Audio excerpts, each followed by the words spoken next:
Yeah. Fuck yeah, dude. That's yeah. Hi, hi. Hold on. Did you shave your head? Look at that shit. It's fucking nice, right? What does it feel like to? Because how long To did you have? Like, because you had the really long dreads going on. to the floor. How long did you have that look going? I had not cut my hair in 24 years. Wow. What made you decide to do that? The balding process was going a little faster than it needed to. By the way, just before these questions, it looks good. Thanks, man. I feel like I'm Like, in Rob Halford territory. yeah, actually, yeah. But the combo of everything, Okay. because some people shave their heads and they immediately look like white power dudes, but Sure. yours doesn't come across that way. Okay. I was actually very scared that the white power thing was gonna, No, doesn't. and yeah, okay, cool. Because, this is just what I'm gonna have to work with for the rest of my life. Yeah, yeah. I Yeah. think it's Anyway, good. I had this when I was younger. I Now I'm forced to have it I now. will never do that. And if I start losing hair and I have to have a skullet, I will have a skullet. It What's a doesn't skillet, dude? when you're bald but you still have long hair coming from the back. Like Sure. I will not. I will never have hair that isn't long Right. until Okay. I'm dead, Great. and then the hair falls out. Well, yeah, it was just getting I think in the business what they called what I had was minimum coverage. Okay, I never really. And so The go way that ahead. you had your hair, it looked like a style. It didn't look like I never questioned it. I never went, "Oh, that dude's balding." Well, hey, so it totally worked. Yeah, yeah. It worked. But Yeah, now we I all just kept know. going. I just Now, kept going back. And so I kept going up. And then the bun covered the bald spot, yeah, you know, and yeah. then that was that. So When I anyway, was throughout my 20s, I had like a buzzed head. yes, yes, yes. But that was because I've always hated haircuts. They've always looked bad on me. No matter what the haircut was, it looked bad on me. Okay, So in my sure. 20s, like after having a few annoying haircuts that people made fun of, I went, you know what? I'm just gonna shave my head. Right, And then once it grows to a point that I don't want to fuck with it anymore, I shave it again. I right. don't have to go pay anybody to do that. I just do it myself. Exactly. And then one day I started to let it grow, and then I let it grow like a kind of long, and I went, hold on a second. This Ooh. was like about, I guess I was probably maybe like about 30 when that happened. Okay. Okay. It just And never cut your hair since. no, because like I started to grow out my hair and I went, oh, wait, this is like how I look good. And Yeah, you do look good. the only reason I cut my hair, when I say good in quotations, when I cut my hair, Good. I had long hair through high school and I Hmm. cut my hair the year after I graduated high school, mostly just because that was kind of the thing that was happening. And I Sure. realized that in the world, especially in the world that I was in, now that I was playing with punk Right. bands and Yeah. people in punk bands were mean to people with long hair, So mean. Yeah. which is weird because there were a lot of punk bands that had long-haired people in them, but they were fine Ton with of them. people. But because I wasn't somebody that was in a well-known, because I wasn't in Bad Religion or whatever, Sure. they didn't like me. And They wanted never to had be- long hair, did they? Yeah, I'm sure The all bass player did. somebody in all The those bass punk player bands did. had long hair in the late '80s, early '90s. They all did. So anyway, do you know? Speaking of Okay. that, I'm sorry. I'm Yeah. sorry. I had never heard. Now I can't think of the name of the album, but maybe you know the name of the album. Oh, okay. I had never heard the Discharge album where they became glam rock, and I'm Oh, like, that record. this Downward is fucking Spiral. awesome. Yeah, like it is. like I It like is. Discharge from the early '80s too. Sure. But Sure. something about Best. that bold choice of like, you know what, fuck you. Not only are we changing up our Sure. musical style, but the singer's gonna do this the whole fucking time, and he can't even do it It's gonna very go well. up. No. It's albums like that I fucking love, like Cold Lake by Celtic Frost. or Celtic Frost, however you say the fucking band name. Sure, either which way. They did a glam album too, and they were known for like dark metal stuff. But that's that's an album that I listen to and I go, this is actually really cool. I don't know what you guys are talking about. Right. What is that? What was that? Ba-ba-da-ba. He always just had that thing. Ba-ba-da-ba. The guy from Discharge. Oh. Everything of that. He was singing the everything was like that. It's funny because I learned about that album because I saw an interview with Brian Baker. It's awesome. Brian It's Baker awesome. from Minor Threat and Yeah, Religion. Yeah. Oh yeah. Oh yeah. And he said like that was an album that killed a band for him. And I immediately go, ooh, I got to look that up. Right. Did you ever hear that SSD record where they went metal? No. Social Systems Decontrol. A lot of those punk bands went like crossover and stuff at some point. Yes, Didn't they did. GBH do that or something like that? Like All of it? Yeah, sure.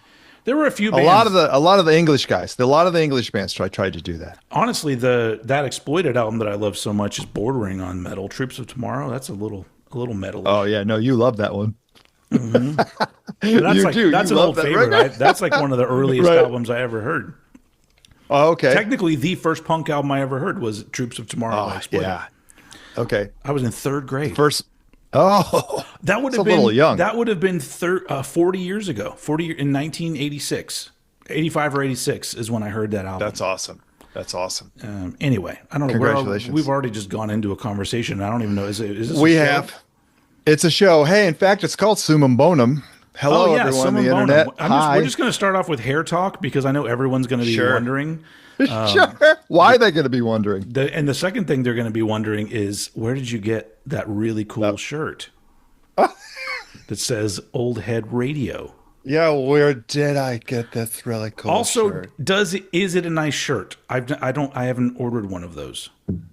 Well, I mean, it's the real guns nice. look great. Super tight. It's like a classic. What is it? Jensen, why are you naked? Oh, that's my T-shirt. It sucks. Look at what. You ever seen that advertisement before? No, for classic tees. No, but is it okay? But is it good quality? Nice. Oh yeah, it's very soft. Are you sure? It's soft, dude. I'm into it. It's very good. soft. Good. Yeah, and it's awesome. It's one of the best purchases I've ever made. Nice. Oh, everybody. I don't even remember how to get to my store. It's like Spread Shop. Is it Spreadshirt? It's right below where we're talking right now. Yeah, if you go below, Skadang, there's a thing. You click on it. It takes also, you right to the store. If you go to oldheadnetwork.com, there's a section of my merch that I've kind of whittled it down to like the essentials of merch. And anyway, the essentials of merch. It's so funny because like people occasionally will buy things, but it's not. I have the prices set all the way down to where they're the lowest they could possibly be for the consumer, which means I make $0 off of anything that's sold. Perfect. I'm just doing it because if somebody wants to like wear a shirt or drink or get a mug, a coffee mug that has the Old Head Radio or just the regular Old Head shit on it. I want the hat next. I'm going for the hat. Oh yeah, you got to make sure it's logo out. Yeah, logo out. This is one of the defective ones, where the logo's too low. Low. I corrected it anyway. Right. Yeah. And right now I'm having a sweetened cherry sparkling water with no THC. I'm cutting down on my drinking. So okay. I'm not even joking. So I do have beers tonight, but my weekend routine, I've greatly diminished the number of alcoholic beverages I have, and then I also try to do a thing where I have like a sparkling water and then a beer and then a sparkling water, that kind of thing. Yes, I do. I think that's a great plan. And honestly, I feel better in the morning. So yeah, you gotta love the morning when you're not hungover. And also considering that's the no one diabetes. Thing, I go to the doctor and they're always just like, "Look, you're overweight. You're morbidly obese." They say that. They don't say that. They do. Technically, I'm morbidly obese. That's what they say. How nice of a life have you had that you've never had to have a doctor say those words to you? What? But they. But you don't. Okay. But they say I weigh above the weight that they consider that. But they say three things: diet, exercise, stop drinking so much. And I'm like, I'm cutting down on drinking.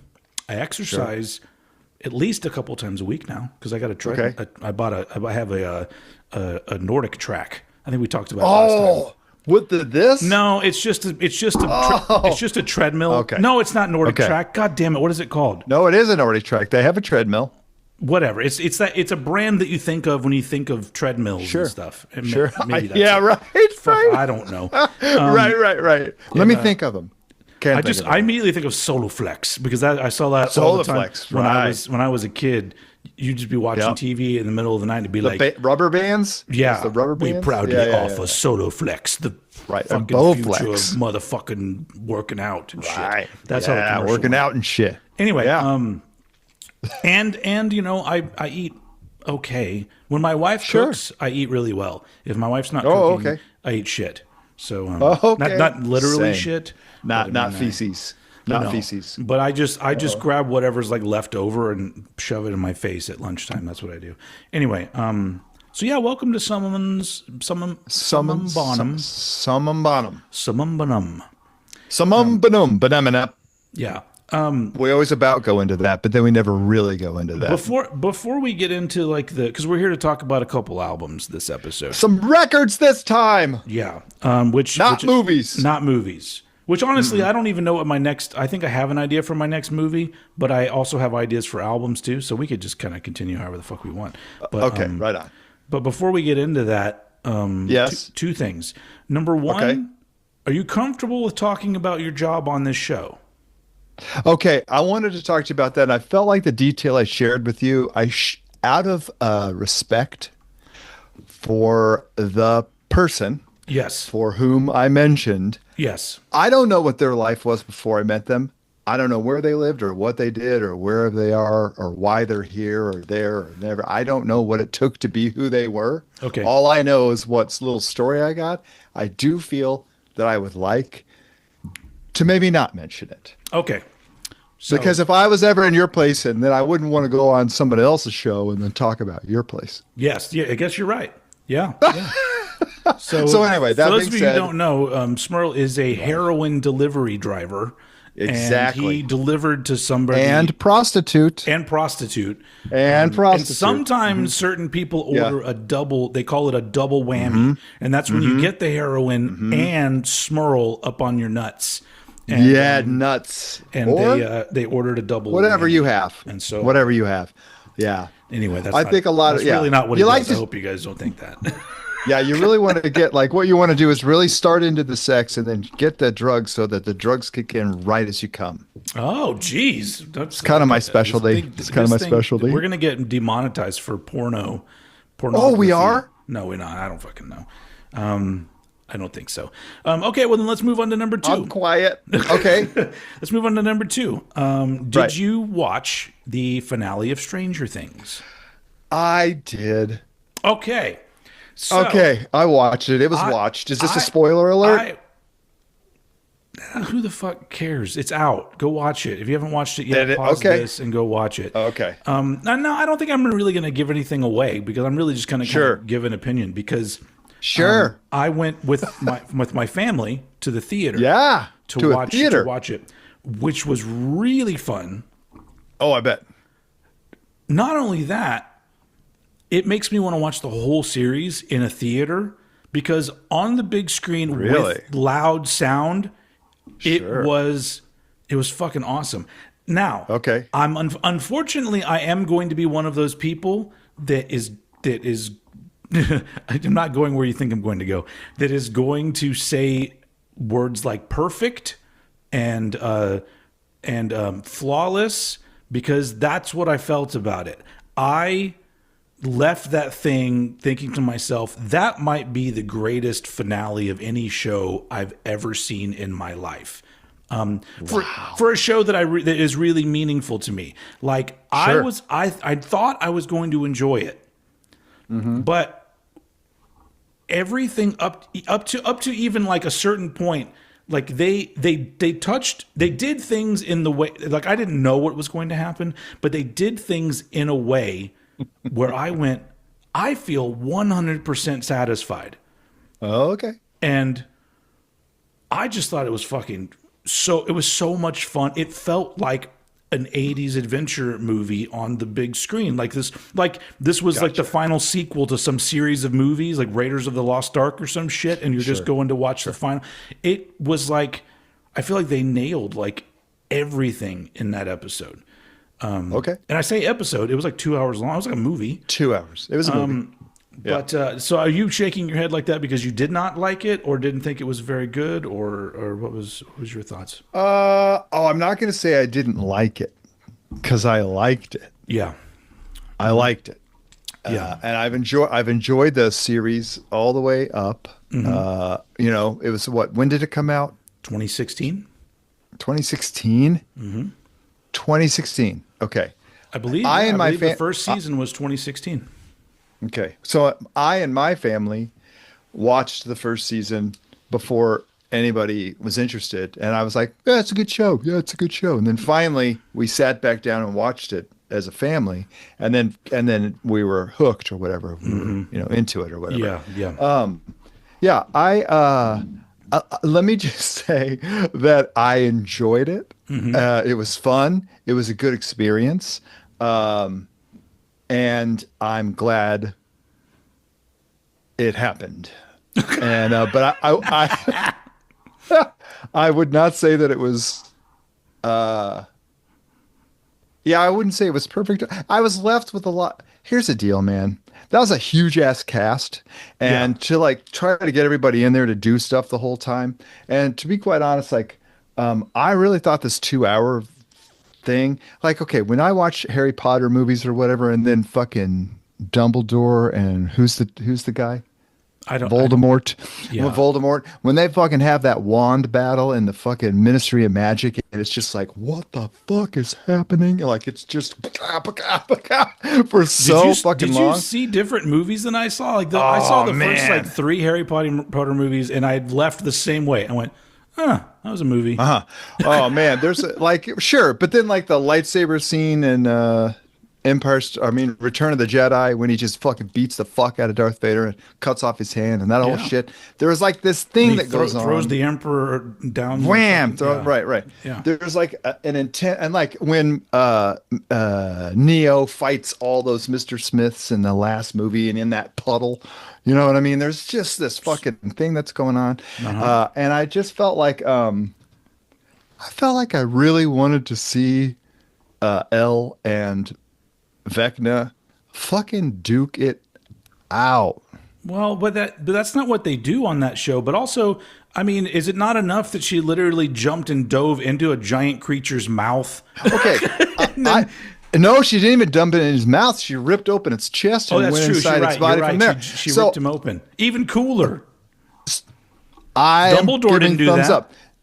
Up. No, because he could doesn't have do that kind of stuff. But they're boring wizards. Okay. So when there's this movie that I love, it's called Reign of Fire. I'll probably ask that you watch it and we'll talk about it. Of Fire? Reign of Fire. It stars Christian Bale and Matthew McConaughey. And it's like, I never thought about that. That is a stacked cast. Matthew McConaughey is rocking this look, whatever. Anyway, I've learned now? more. He's bald? In the movie he is. Oh, in the movie. Okay. Anyway, Reign of Fire, fantastic movie. I hope we get a chance to do an episode with it. But like, there's a scene where they're fighting dragons, and anytime like a little person runs at something huge, I go, I get really excited about that kind of stuff. You know what I mean? So I was very, very taken. There's a similar scene in Reign of Fire. Oh, okay. But got it. Yeah, but yeah, man, I don't know. Yeah, it was fine. It was good. It was good. What I mean, it didn't shit the bed. You know what I mean? It wasn't bad. It didn't go. I don't expect everyone to think that it was like an absolute perfect episode like I did. There are a lot of people that feel that way, but I feel like they're all people that are my age. You know, it's like I think there's a certain kind of entertainment, certain kind of fantasy, certain kind of movie that is done a certain way, and it's got, I don't know, because in the 80s, totally. in the 80s, you actually had a lot of those movies that technically were rated so children could go see them, but they had a lot of violence and a lot of and sometimes cussing that you can't even get in movies anymore if they're PG. Right. And that's what Stranger Things always like did the right way for me, where it feels like in certain aspects a family show, but then there's so much gore. Oh, dude. Yeah, so much gore. Was it season 2 or 3 with Billy? Whatever that season with Billy, where Billy went haywire and the mind flayer, was that 2 or 3? I can't remember. He was in 2 and 3, but I think you're probably talking about 3. Like when the fucking rats blow up and turn inside out and then form a giant creature. I mean, that fucking all that stuff was scary, dude. There was a lot of genuine horror stuff going on. So that's like a thing that I enjoy because you don't see that a lot anymore. No. The treading that line between what's family oriented and what's not, to where they literally created a show that like is one of the few things that like we all watched together, because most of the time my son's into shit that I'm like, what the fuck is this? And then like I'm into shit where he's like, this is really boring. And so that's why it's, and so I like it that I felt satisfied at the end of it with everything, with not just with the what do you call it, the climax of the action climax and everything, but then the denouement, as they say in is that French? I believe that is French. I appreciated all of that as well. All the little Easter eggs in there that they threw in there was really nice. The choice of music in a lot of the scenes was nice. Great. I have had heroes going through my head since. Yeah. You know, I mean, it was a great use of that. Almost wanted to cry. You know what I mean? I teared up several times in that episode. It was very effective at doing what it did. It was very manipulative while it was happening. But as soon as it was over, I was like, wait, what?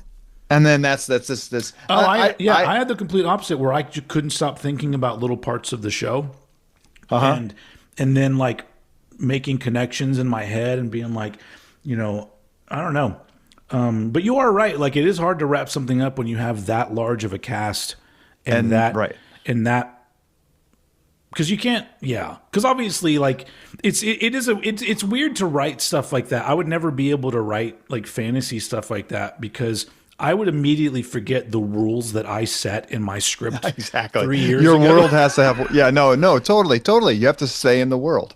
Yeah, and they did a really great job staying in the world, I think. Yeah, and whenever movie, because like you know me, like a lot of the movies I like, my '80s action movies and stuff. I feel like those movies, they're mostly plot holes, and it's like, and it doesn't matter to me. Like if somebody says to me, "Well, how did he get there?" I don't care. Watch the fucking movie. This isn't realism. This is a goddamn movie with monsters and.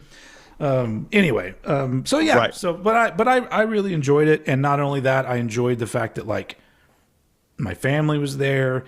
Everyone in the audience was having a really great time. That must have been amazing. I tried so hard to get our family to go to this thing, but Sequoia had a watch party with her friends over at one of her friends' house, and so they all went over. So they didn't, whatever. So that was all good. So actually, on New Year's Day, Jessica and I were kind of set adrift and could binge watch the whole thing. We binge watched the 4 episodes. Was the 2-hour one in the 4 episodes? Yeah, because it was 4 and then 3 and then the finale.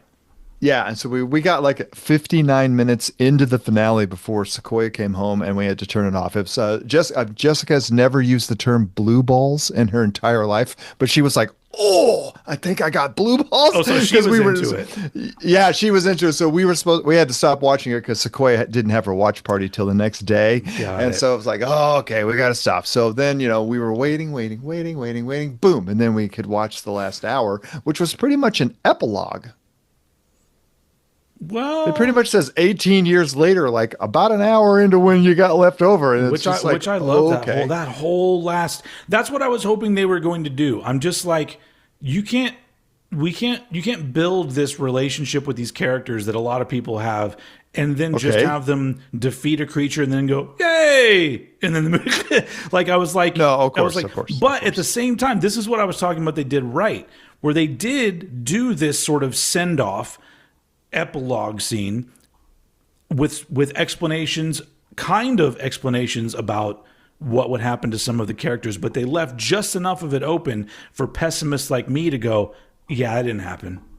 You know, it's like because they leave it open. It's left open in a way. Right. It's all a story that Mike is telling.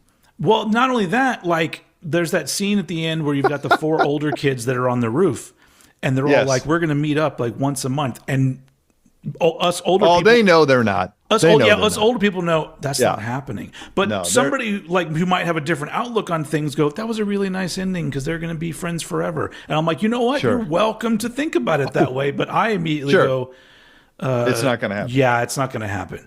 Maybe it'll happen once or twice. Did we drop an earbud? We did. Doesn't matter. I can still hear you. But man, that thing bounced somewhere. It really did. You got to get those kind that wrap around your ear. Anyway, I don't mean to bore people because I'm sure. Here, I'm just going to listen to you in this ear. Is that okay?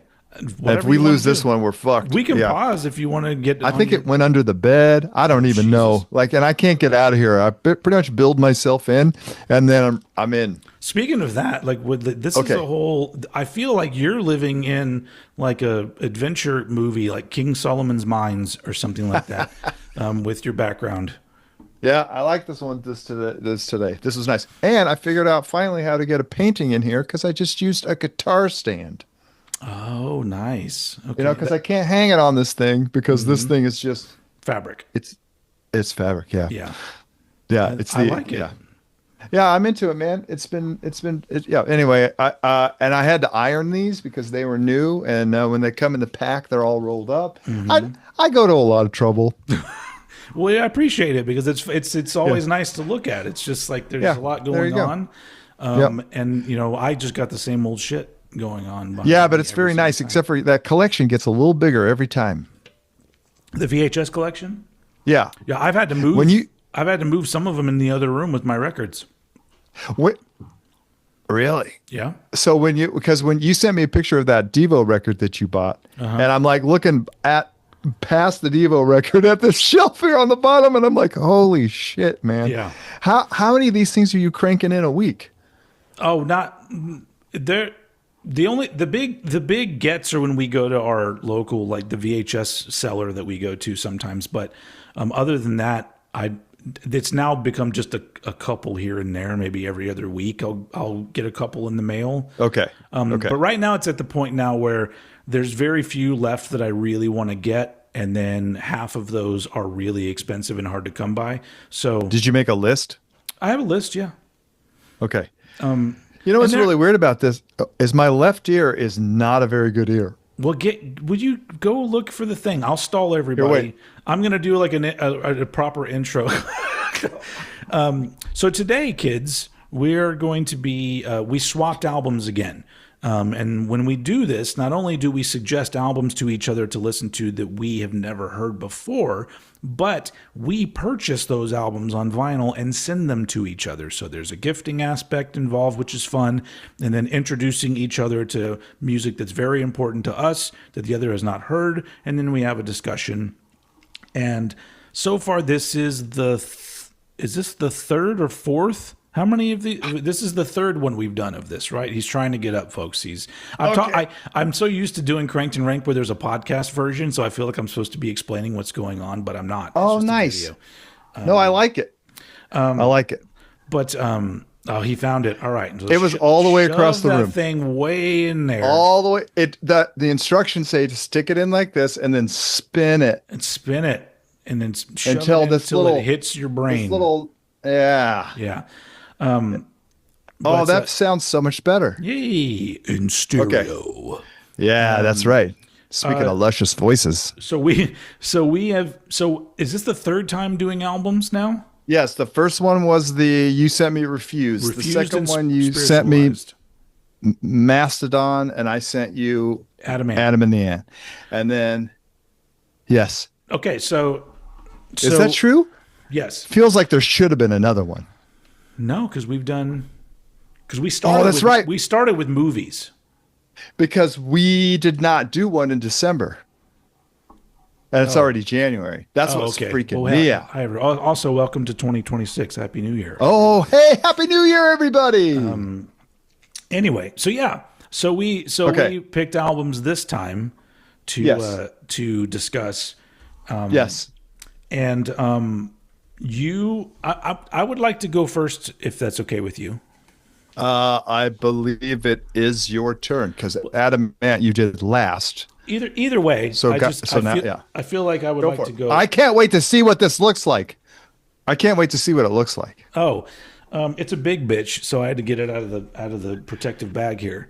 Look at it. Smirl sent me Isolation Drills from Guided by Voices. This is his one that he gave me, and I sent him a fucking, what's the name of that album?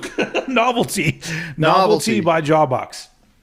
Right. Which is anyway, we'll get to that. We'll talk about that later. Sure. So I want to say, like, this is real. Oh, you have the CD. This is a really good quality. Like, everything about this is great, except for, like, it's one of the worst designed album foldouts I've ever seen in my life. Okay, wait. Does it go like this? And then does it go like this? Yes.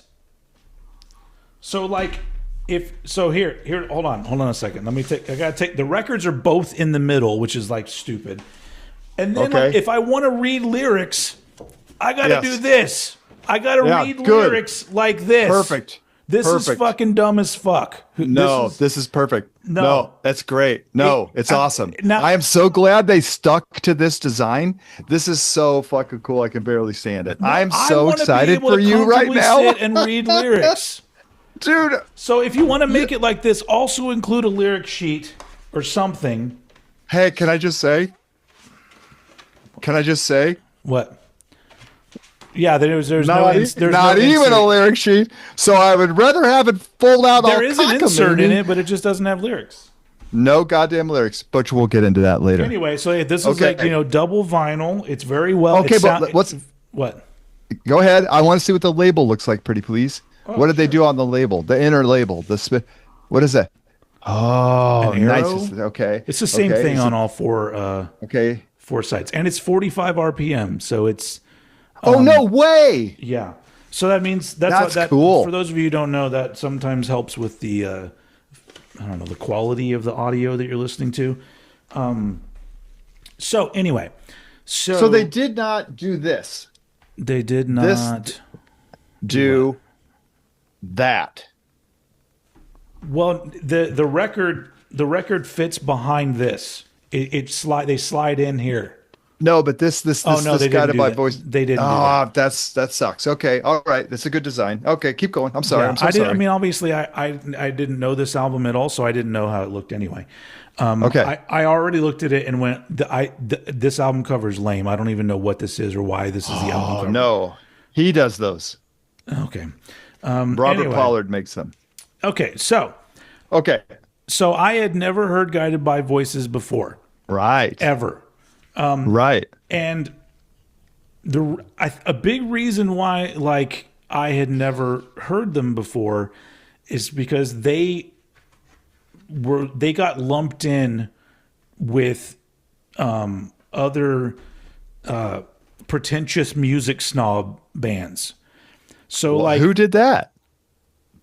When I would meet people who were super snobby about music, they loved Guided by Voices, and they loved Belle and Sebastian, and like shit. Like that. I love Belle and Sebastian. So like, but it was always these people that just like were zero fun. They were just the most boring people I'd ever met in my life. Really? And they're the kind of people that would like. They're the kind of people that now are probably in their 50s, and they're the ones commenting. Like, young people are getting record players, and they're like, "It's pronounced vinyl, not vinyls. You shouldn't have a Crosley." Like, they're those kind of people that were into Guided by Voices. Well, I'm not doing that. Jerk offs. You're not a jerk off. So coming from you, sometimes, not to me. Sometimes, not to me. Oh no, not at all. Not at all. So I love you. Coming from you, I love you too, sir. Okay, thanks, man. Coming from you, okay, it's a different thing because I went, okay, I'm going to listen to Guided by Voices, and so of course, before like I ever even like listened to a note of this, I looked into the band, and my first thought was, I better not really like this because I'm gonna go broke trying to buy. I know. All of fucking 45 records. 45. Yeah. That doesn't even count his solo stuff. No, yeah, he has solo stuff too. Yeah, Which let's be fair, this is solo stuff. He just calls it guided by voices. Well, yeah, but okay. There's okay. So he's got a couple of star players. Yeah, that he works with. So. But I didn't listen to a note of the music. I was just reading, about the band, and they started in the 80s, and then they've just been going ever since with just various lineups, but just Robert Pollard's like the main dude. Always the dude. Mm-hmm. So I've listened to this album all the way through 3 times. Oh, okay. And I'm going to go in and kind of do a song by song thing, but just to sort of cut the suspense. So you had Spiritualized, which I didn't really like at all. No, there were things about it that I could appreciate, but it's not a repeat listen. Then you have Adam and the Ants, which that album, I absolutely loved it, and it made me want to buy more Adam and the Ants. This one fits right about in the middle of those two. Okay. So because it was an odd listen for me because maybe you agree, this album is backloaded. Like backloaded. The stronger songs are on the second half of the album. And in my opinion, just the one. Oh, sure. Okay. It doesn't start off strong for me. And so that's why I bought you this one, because that first song. So, no, that didn't do it for me at all. Under the iron shop, boom. So really the number one thing that happened to me while listening to this album every single time is it made me think of 3 different artists while I was listening to it. 2 of which are 2 of my favorites and I would rather listen to than this. It made me think of Bob Mould a lot. There's a lot of Bob Mould in here. Yep, now I realize they started around the same time, so I'm not accusing them. Oh no, they did. Yeah. And Matthew Sweet, which is another artist I absolutely love. Absolutely love. But I think both of those guys do better than Robert Pollard. Not to say he's bad at it. I just think that if I'm wanting that kind of music, I'm going to those 2 guys. And I heard a little bit of Lemonheads was in here too. Evan Dando. Interesting. Okay. But those are all bands that all started around the same time. Well, I guess Matthew Sweet, he didn't. His first album wasn't very like power pop, and that was in the mid '80s. So I guess he kicked into that a little bit later. But so I appreciate the style of music. But the interesting thing about that style of music, for me, like critically thinking about it, is that everyone is pulling from the same kind of songwriting style. And they're all using the same, aspects, the same melodic transitions, the same vocal melody, how it goes along with this guitar part, how this jangly guitar part goes. And so there's a lot of crossover. So it's really, it's hard for me, because I know there's a lot of other artists that do the same kind of shit. And the reason I can't get into all of them is because there's so much of like this is literally somebody else's song that they just wrote different lyrics to. And because you're tied into this Beatlesque power pop garage rock thing. You're tied into that. And there's and if you are insanely good at that and able to take it and create songs that are surprising to me while working within that framework, I love that. And I love when you break out of that and go a direction that I don't expect. Yeah, totally. This album has both of those things. It has songs where I go, this is literally like not very interesting at all the way to me being so surprised with how cool a song becomes. So it's kind of like, but a lot of like the beginning of it, first time I listened to it. So Fair Touching is the first song. And it's an underwhelming beginning comparatively to the rest of the album for me. So when I heard it, I go, okay, this is this is good. I like the melody, but I immediately was like, this reminds me of a lot of the other power pop garage rock kind of stuff that I've heard. It's not great, but I did like. And here's another thing that I didn't realize. I really liked the production, and then when I was reading up on it, I figured out that Guided by Voices fans don't like when shit sounds good. And that immediately made me go, okay, good. Well, maybe I'm not going to get really into this band, because I like how this album sounds. Sure, I have so much to say about why you received that record. But anyway, that's okay. You read me correctly by getting me this one, or even the one before that Rick Ocasek produced. So good. Do the Collapse. So good. So anyway, so good. So good. And this came out April 2001. And every time I hear an album from 2001 that's pre 9/11, it makes me listen to it in that, oh man, shit wasn't so fucked up yet. No, and this has a little bit of that. Right. It sounds like, oh, hey, things aren't fucked up right now. Right. I mean, they were fucked up for some people, but not in the way they are now. But so anyway, so Fair Touching's fine. Then it goes into Skills Like This, which is one of those songs where the riff is the main star. Like the riff is and it brings up the energy. It's a louder song, so that's immediately when I start going, oh, it's like Bob Mould, and I love Bob Mould. So I'm. It's not a great song, but the energy was cool, and I was like, okay, now I'm into this. So my least favorite song on the whole album is Chasing Heather Crazy. This sounds like the most Chasing Heather Crazy. It's so good. It really. I wrote down, not a bad song, but this kind of thing recycles so many elements of things that have already been done. Like, it literally just sounds like an amalgamation of like 3 other artists' songs that he just wrote different lyrics to. Sure. But that's, once again, this is just my interpretation of it. No. Yeah, I have things that I expect from music that, and then you got Frostman, which is just kind of a filler track, and it doesn't really that sounds like the old stuff. It's a little bit. Just cut that song out. Okay. Well, that was thrown in to give you a little bit of indie rock. Okay. So he sings a little up tune. Okay, go ahead. Yeah. Yep. So then you get to Twilight Campfire, which once again it's more of like the jingle jangle kind of shit going on. Right. Great words. Now I enjoy this one because I like a windy vocal melody that kind of sometimes it feels like it's circular, but it's kind of doing it in a windy way. That's drunken. That's why I can't talk to like music snobs, because I will use words like that, like jingle jangle. No, windy's great. No, but it's perfect. It's drunken. It's drunken. That's what it's doing. Yeah. It's a drunken path around a circle. It's totally But there's not much else in that song that I love except for that melody that's kind of interesting. Sure. So the weird thing is that I feel like the album makes a turn towards me liking it more at Sister I Need Wine, because I love that song. Super moody, but acoustic, a little bit haunting sounding, sad, melancholy, and that brings another dynamic into the album, and so I'm like, okay, but then it follows it up with Want One, which is like a short, fun, jerky kind of song. Yep. But the songwriting, all of a sudden, I'm starting to hear more interesting things where I go, okay, so not only is this a kind of a fun song, but I'm hearing little things in there.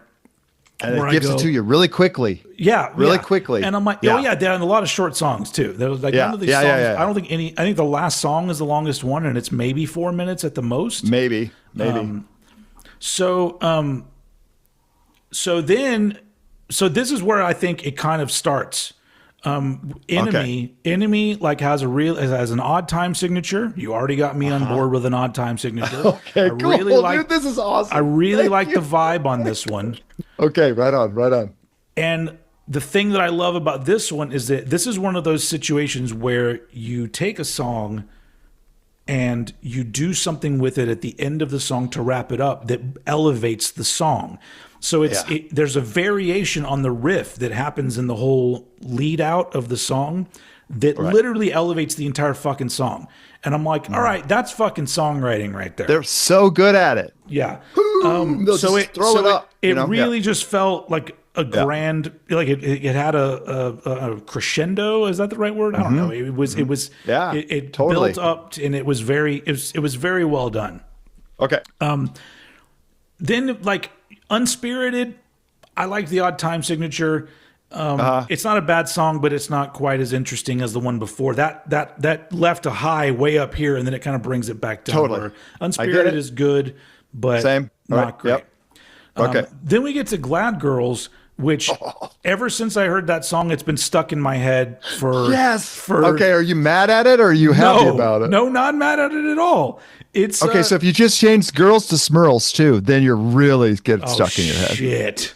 Hey, Glad Smirls. Smurls, I only want to get you high. Oh yeah. Okay. It's All right. catchy All as right. fuck. Oh, it's catchy as fuck. And if you can create a catchy, fun song that gets stuck in my head and doesn't annoy me, then that's a win. Oh, good. That is a 100% win.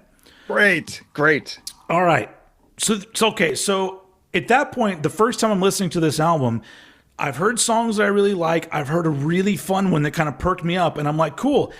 And then like the album just fucking rockets off for me. Run Wild is fucking great. Yes. And my one question is, why does he occasionally fake a British accent? Why? Because sometimes, Well, right. is he British? I mean, no, they accuse him of like he's really hit the stride over the last. I mean, how long have they been a band that he's given Britpop? He gives you British Britpop. Yeah. You know what I mean? And he really does that really well. He vacillates between garage rock and Britpop, or Britpop rather. Yeah. The funny thing is, I was thinking about this the other day because have you ever heard the first Ministry album and how? Right. It is on Arista. Right. It's nowhere near. And he fakes a British accent the entire album. Yes. Yeah. And I was thinking about that album the other day. Right. And when people talk about that album, they bring up, well, it was dumb that he faked a British accent. And then in my brain, I immediately went, wait, all these British artists fake an American accent when they sing. Why is the opposite? Why not is it so okay? bad the other way? Right. There are so many. And don't get me started on Canadians.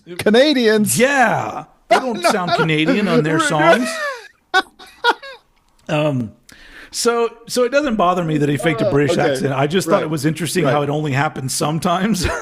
Sure. But Run Wild is a really good groove on it. But this is one of those cases where you're taking something that possibly could just be run of the mill, but the juxtaposition between the verses and the choruses is like unexpected, but also very cool. And I just love how the chorus just kind of, the maybe like the second time he goes to the chorus, it opens up and Yeah. And so I appreciated that. I was like, oh, this is fucking great. And then Pivotal Film, fucking great song. So this is exactly the moment where I go, I feel like the biggest problem with this album is the sequencing. I feel like he should have moved things around, cut a couple songs out, and because there are songs that if you had put these closer to the front, I would have immediately been like, this is fucking great. Okay. But you are so slashed and mashed right now. Yeah, exactly. But Pivotal Film is like a cool rocker. Which is awesome. Okay, it's just like a really good fucking song. And so then we get to How's My Drinking? Okay. It's got a question mark. Right. And I'm just gonna read what I wrote down because I say things much better than I would here. A song with a simple used 1,000 times guitar melody needs to be great for me not to care that guitar melody has been used 1,000 times. Okay. And this song is great. I really feel this one. I do enjoy that he doesn't seem too bothered with how songs are structured. So, and this is a case where once the guitar starts, I go, oh, this is just literally taking a chord progression and just plopping it down in another song, but he is able to create a song where halfway through it I go, oh, I totally forgot that it was this reused chord progression. And so sure. Because it is useless to listen to music in a way and think, oh, that bass line is exactly the same from this other song. Because then I'm going to be like, well, is it a good song? I don't fucking care if it's the same bass line or the same chord progression. It's what you do with it, because people have said it millions of times. Right. There's only a certain number of notes and a certain number of combinations. Even now, as we've gotten further and further into music, even like adding an odd time signature doesn't save a song from being, derivative. And so you have to, there's something special you have to do, and it has to be a combination of song structure and especially like vocal performance. Like, what do you put on top of that? Because there's so many songs that have the exact same chord sequence that you could literally just lay them on top of each other. But I could probably listen to two of them and be like, well, both those are great. I don't care. Right. Right. So how's my drinking? And sometimes you say, I like that one, but I don't like that one. I mean, that happens even though too. It's the same. Right. Yeah, totally. Okay. Yeah. And so, how's my drinking was just one of those songs where I was like, well, good on you for just like taking this. It could have been boring and like made it something really cool. And then another one that I like, Brides Have Hit Glass. I love a really good choppy riff, and that has that in there. Once again, this sort of windy melodic path is very pleasing. So like, if you, as you're hearing the second half of the album, I'm just like, oh, this is cool. Then the first half, there was like hit or miss. Fine to See You. It brings it down a little bit for me. Yes, right. It's kind of a moody, vibey track, which I like, but it's not super interesting. But I almost feel like as the album, the album has already hit all these highs where I think these songs are great. That this one, just being kind of a vibey one, I'm like, it's kind of cool. It's fine. Right. Yeah. And Privately wraps up the album, which. It's an interesting song. It's kind of a hypnotic song. Yes. I don't love it, but I do like it as an album closer. Like, out of all of the songs on this, that is the album closer. So it may not be one that I would independently go listen to on its own, but closing out the album, and has a really nice sort of, it feels like a finale. It does feel like the a finale. strings on it and everything. Maybe like as part of that. But so it was really interesting to listen to this album, because it really did kind of like, I was going in and out of like just being like, this isn't like that great, to being like, this is a great song. And then listening to it like a couple more times, it really solidified the ones that I really liked. I'm like, oh yeah, nope, that is a really good song. So as an album, my only real criticism is I feel like if the songs were in a different order, it would be a better album for me. Now, obviously, right on. Obviously, like I had a couple people, because I posted it online, I had a couple people say this is their favorite Guided by Voices album. And I'm like, okay, I mean, I guess I could see that. So if you heard it in 2001, the sequencing at this point is perfect, because it's how the album goes. And you've heard it 100 times. So for me though, hearing it the first time, that was the one thing, is I was just like, for somebody like me, I feel like it could, if it was sequenced differently, it would have hit much harder as an album. But I liked it enough to do two things. Number one is that I immediately read that people also didn't like the album before, which was produced by Rick Ocasek. The collapse. So I went to listen to some of that, and I went, "It's great. I like this too. The production on that sounds great too." So then then I went, you know what? I'm going to go spot listen to the first like handful of albums, and the albums that like online they say these are the big ones. Like what do they say? Do you remember? Mag. Shit. It doesn't matter. It doesn't matter. I have a feeling that I don't remember what they were. And the reason I don't remember what they were is I didn't like any of it. Like, I didn't like how it sounded, especially the 80s stuff and the early 90s stuff. I was just like, the production is shitty for no reason. Like, there's no reason. Like you can make better sounding stuff. Like, literally, like if you listen to like old SST stuff, that's recording on a budget, and it still sounded better than these albums. Right, But they right, didn't right. want to. I understand it was a choice. No, they didn't want It's to. a Right, choice it's a to make choice. it Yeah, lo-fi, but that sounds yeah. like shit to me. I don't care. Okay, so I'm glad I didn't go there. It's not impressive. And then Okay. a lot of the songs just that I would listen to, I'd be like, this just seems so unfinished, and just like the point of the songs was, oh, it's lo-fi and we're not really writing songs. We're writing like a 2-minute repeated thing and then it goes to this next one or whatever. So like all these songs I was listening to, I go, okay, I think I understand why Guided by Voices fans think that these two albums aren't their strongest, because I mean, I don't know if like what happened after Isolation Drills, because I didn't listen to any newer stuff, but the songwriting is more melodic and, like you said, more of quote unquote Brit pop kind of stuff going into it, and power pop. And there's a focus on making it sonically sound good, which I think his Yes. songwriting is good enough that if he goes all in and has somebody bring the sound out, I feel like it's doing all the rest of his shit a disservice just to be like, no, this was recorded on a boombox and it's fine. And I'm On like, a boombox. Yes. Yeah. Yes. Which yes. I- well, which- because he's trying. Go ahead. good. No, I was just say that that's not that Right. doesn't do anything for me. That sound doesn't do anything for me. Okay, but I mean, like, well, okay, it doesn't matter. Keep going. So yeah. So yeah. Anyway, what else did I say? Yeah, I think I touched all the things I want to touch on. It was just like I like this album for what it is, but they're gonna fall into that. Like, I didn't hate anything that I heard by them, Sure. but nothing made me go, "Oh, I'm gonna get that album next." It was Great. It was literally just No. like, nah.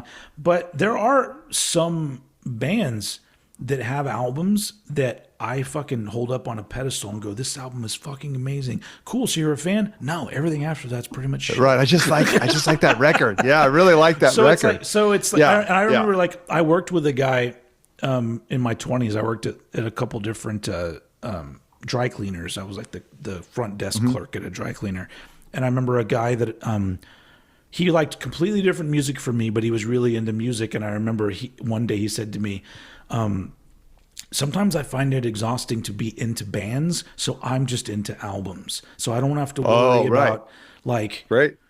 this band didn't put out an album that I like, but then I don't care because I'm just going to go listen to the album they did that I do like.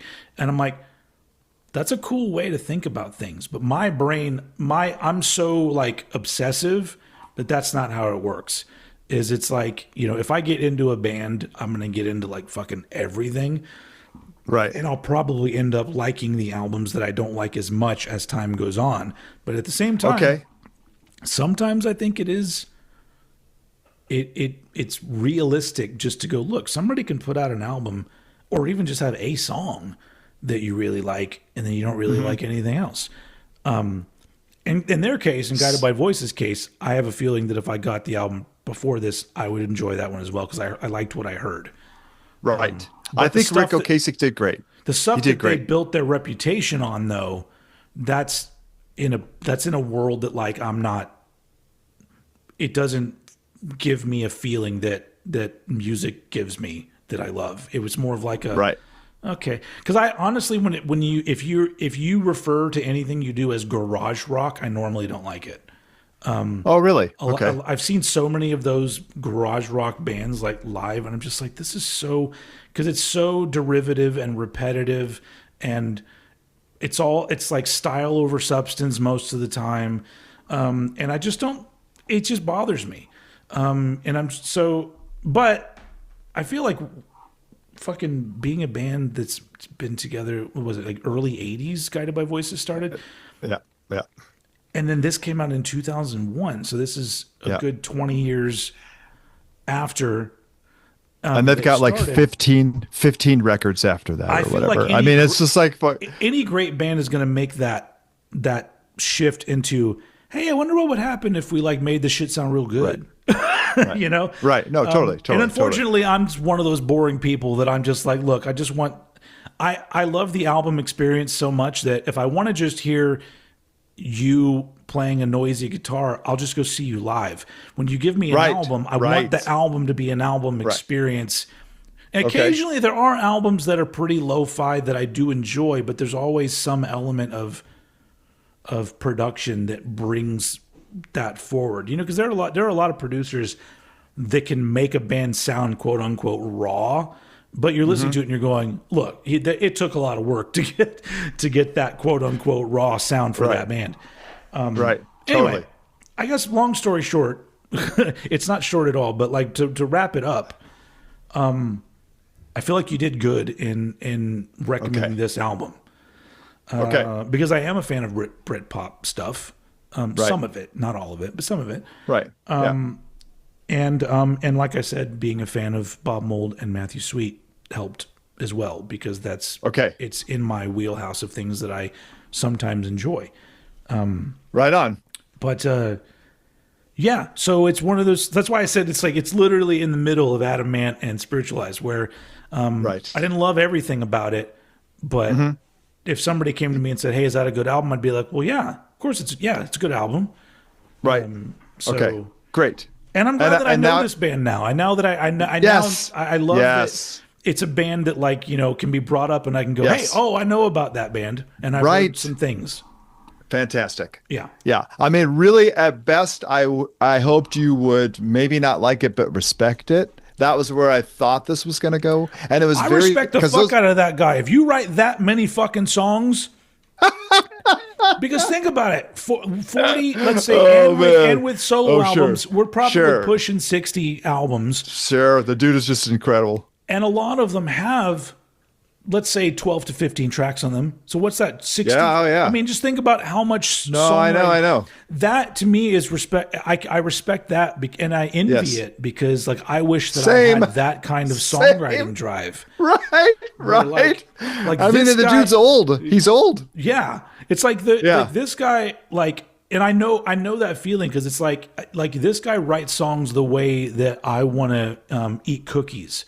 Like literally, like, if you give me an opportunity, if you give me an opportunity to eat some cookies, I'm doing it fucking now. Yeah, but you'll eat the fuck out of those cookies. The cookies is songwriting, and he's just like, beers. Bring it on in. Right. The cookies are beers, and then the songs come out after that. But I guess. Okay. But well, anyway, hey man. But yeah, it was awesome. It's a cool album. I think on my next radio show, I'm going to play Glad Girls on the radio show. Yeah, man, it's a great song, and it's so good, and so few words. Yeah, exactly. Just pretty much that thing over and over. It's like a song that starts with the chorus, which I absolutely. They only want to get you high, and they're all right. Is that really? And they're all right. Yeah, and there's another part of it too, isn't there? Well, there's another. Sure. There will be no coronation. There will be no trumpets blowing the light. Now that has one of the best. I'm sorry, I have these things in. I probably am so flat. It's crazy. That's fine. Okay, but when he says the light that passes through me, the light that passes through me. I mean, goosebumps. Yeah. That's the thing about Bob. It was impressive. Okay. So what happens is there's a lot of like what we've done traditionally is talked about how we found this band. Oh, I'm sorry. Let's do that now. I'm sorry I jumped ahead. No. I would like to know. I would like to know. It's not like that.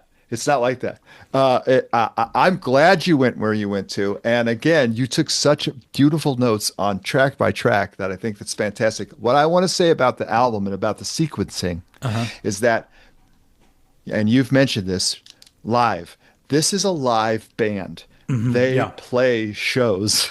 They're on tour. Yeah. Okay, so people who go to see them are seeing them in whatever shithole they saw them in. Right, however they identified, wherever that first little shitty club that they kicked in, and Robert Pollard fucking does a high kick, and it goes slam, and then they're into this Britpop, this stuff that's constantly like just making your nipples hard and shit because they're just going for it or whatever. It's just it's like you just get this thing, and then you get the record, and it sounds like it's recorded on a boombox, and you're like, right. I could have had a boombox in that show. You know what I mean? There are probably tons of live recordings that are just that. Who knows? You Yeah. know, and you could have recorded that fucker, and you could have brought the thing home and hit rewind and went bam, and you would have been like, yes, It's their new this was album. the right, their new album. You know what I mean? And so I think that's what they were catching on Sure. in that Yeah. initial. Okay, Yeah. I'm not saying that like I don't understand the reasoning behind it. I just don't enjoy it. sure. It's Of course. And why would you if you hadn't seen them live? If you had no, yeah.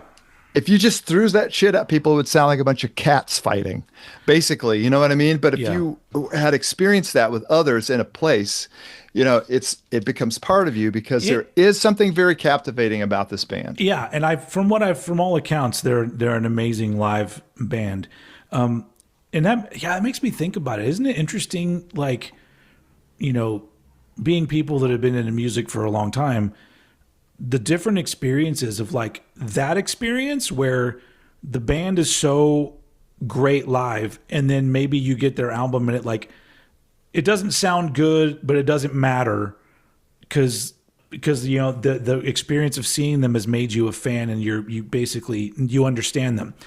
And then there's that other thing around where you've seen bands that were like utterly awful, and then you hear a song and you go, "This is that band? Oh, They're fucking right. lame." Totally. Yeah, Or even better, like bands that I heard on an album first, and then I would go see them live and go, "This is a fucking shit show." But right, and right, it's like right, so it's like right. it's such a mixed bag of like experiences. Anything could happen. Yeah, You know what I mean? And you could have caught the band on a good night or a bad night. You could well, have that's listened true. to that record. You could have listened to that record when you were in the mood or when you were not in the mood. It could have hit you when you were 15 or it could have hit you when you're 35. Exactly, yeah. We talk about this a lot. You know what I mean? Like, and when there's no right or wrong answer. It's literally just Yeah. your experience with this shit. Yeah.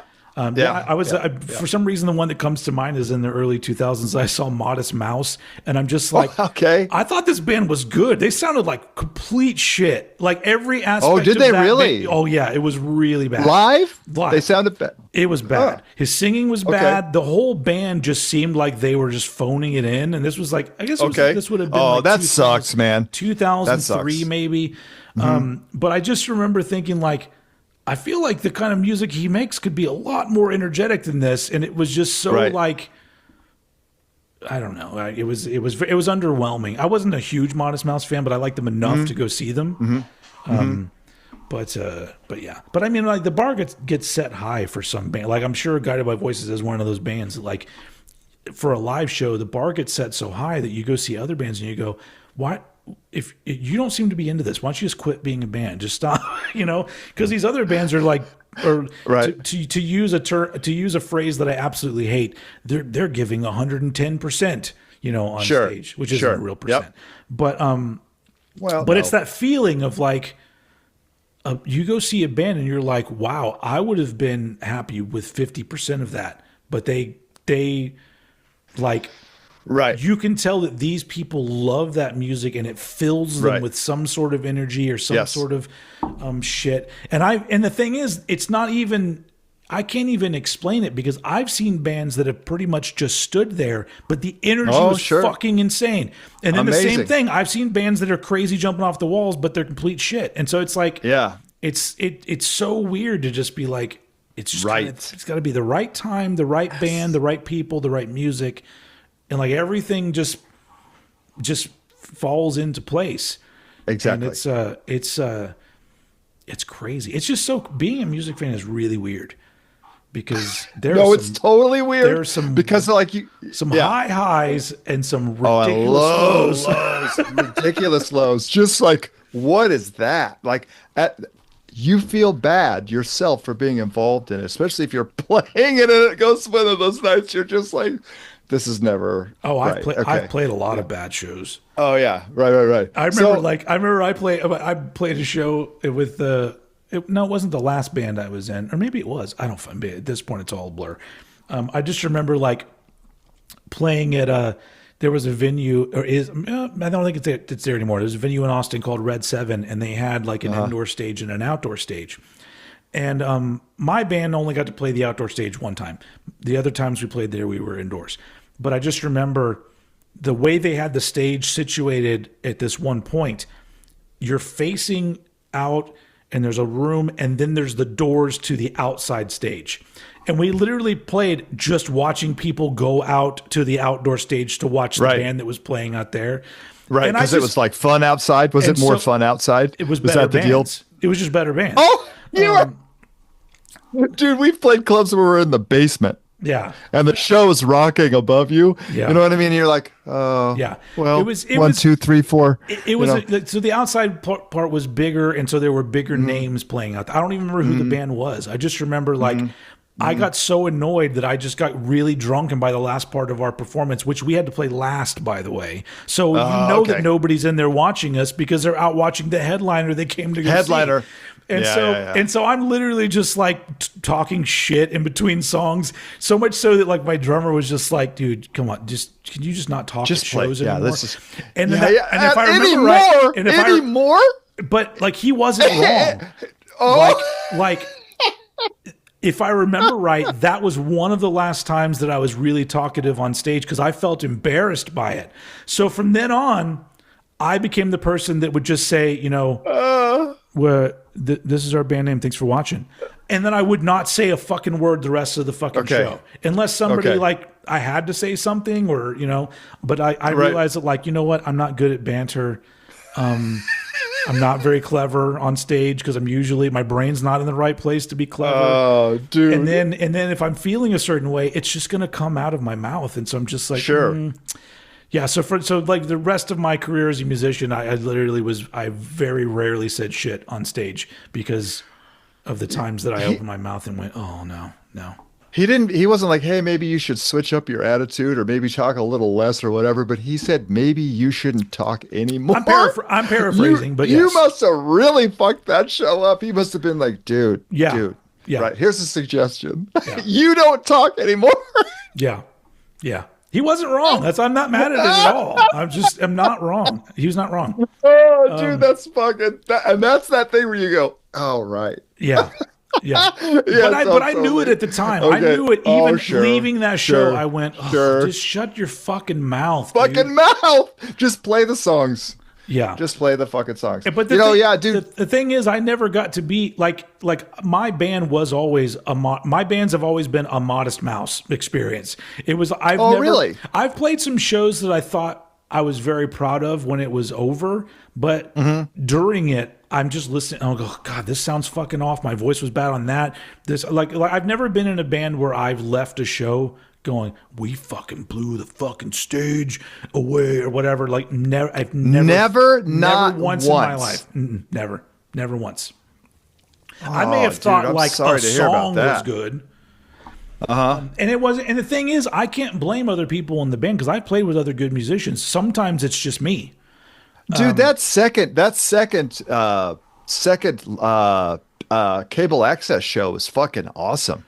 Oh, that one's bad. I don't like that one. I don't like either one of them. No. But I like parts of the songs though. There are parts that I go, oh, we nailed that part. But overall, I look at it and I go, I absolutely understand why we didn't go any further than that. Because no, dude. Okay, because I got so much to talk about this fucking about Jawbox and stuff, and about your bands and you as a person and how you hear music. Hold on, I was going to say to everyone watching, if you're curious, go on the Old Head YouTube channel, search my videos and type in Gray Line, and you'll see my band from the early 2000s. There's 2 cable access performances up. I look totally different. Some of it's great. Some of it I'm proud of. Some of it not so much. No, the second one especially. Something happened. You got a different bass player. He was singing. There was more energy in the band. Best bass player I ever played with. That guy fucking rules. Okay, so here's what you want from a band when they're playing live. It doesn't really matter what they're doing as long as you're getting a window into them as a person and them as a musician or as a, you know what I mean? Yeah. Everyone's got a different style, but if you think you're seeing something genuine and real, fuck yeah, you just loved that show. And when you go to see, and so if I could bring this back to Guided by Voices, when you go to see a Guided by Voices show, you're seeing some fucking grown ass men who are going to fucking town. Old ass men now. I know, right?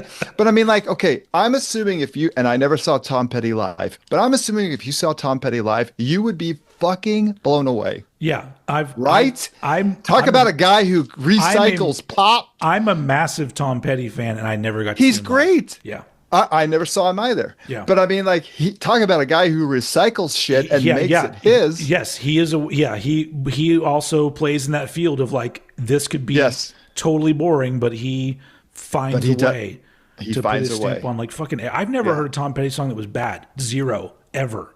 Right. I have some I like more than others, but I still will. Absolutely. I will listen to Tom Petty because he's Tom Petty. Yeah. And that's what happens when you fall prey, when you fall under the hypnosis of Robert Pollard, when his personality is when it wedges its way in, you then go, "What's next, Bob? What's next, Bob?" You know what I mean? It's like this super weird thing. And so that is true. Like I wish if I could travel back and see them like in the 90s, I'm pretty sure I'd be blown away. Because it's just so cool. But just bands like that, I feel like they probably, I mean, the energy of the show would have been enough to make me a fan.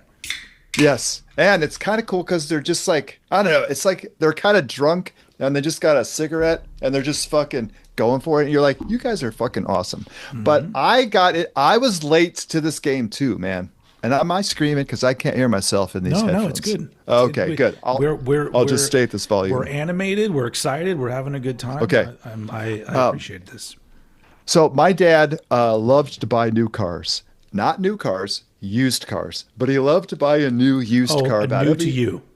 Yeah. About every 5 years or so, he'd start getting the itch, right? Yeah. So we were a middle-class family, so it's not like we're buying, so we're just buying what's available. And basically he bought like Hondas and Toyotas and stuff. But one year he was having a midlife crisis and he purchased a Toyota Celica, used, black. It looked like the Batmobile. It had this like Porsche weird back on it. It was not a sedan. It was this weird hatch. And it had this awesome front and the tail headlights that went, "Rah." Oh, you know what I mean? Yeah. So I'm like, good going, Dad. Awesome. Yeah. And of course he was, I don't know what his private thoughts were about who he was driving around in this car and everything, but it was a standard wham, wham, wham. Yeah. You know what I mean? So you could really cook that fucker. Yeah. It was awesome.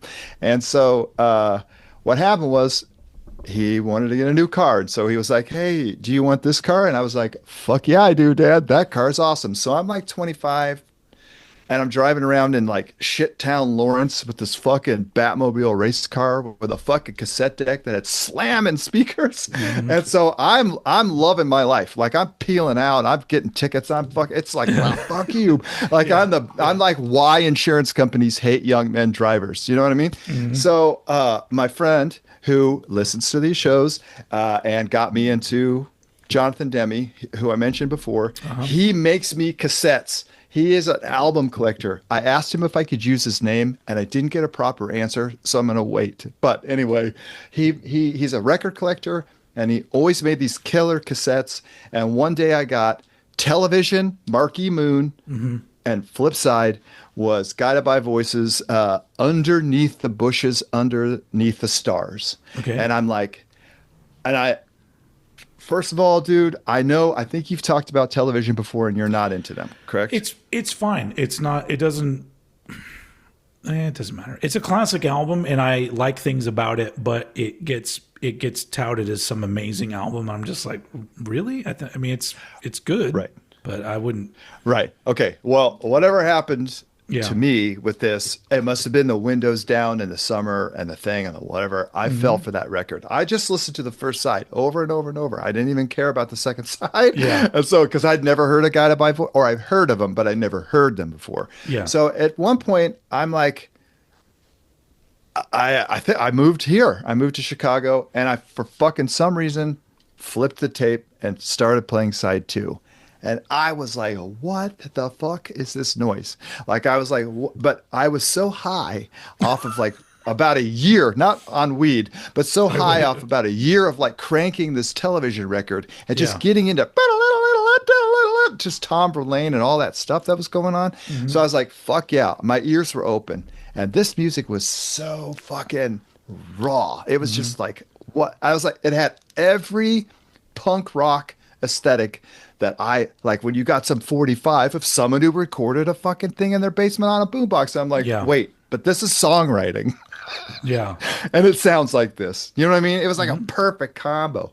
Now I'm listening to his words. I can't figure out what the fuck he's saying. I'm making stuff up, and it's so cool. Everything that I can imagine around his little voice and all the stuff he's doing, I'm like, this dude is awesome. I get the lyric sheet, nothing what I thought, but I was Yeah. like, this is better. Yeah. Of course it's better. It's not me, it's Bob. Of course it's better. But anyway, Yeah. so I totally fell for all of his what he picks. Yeah.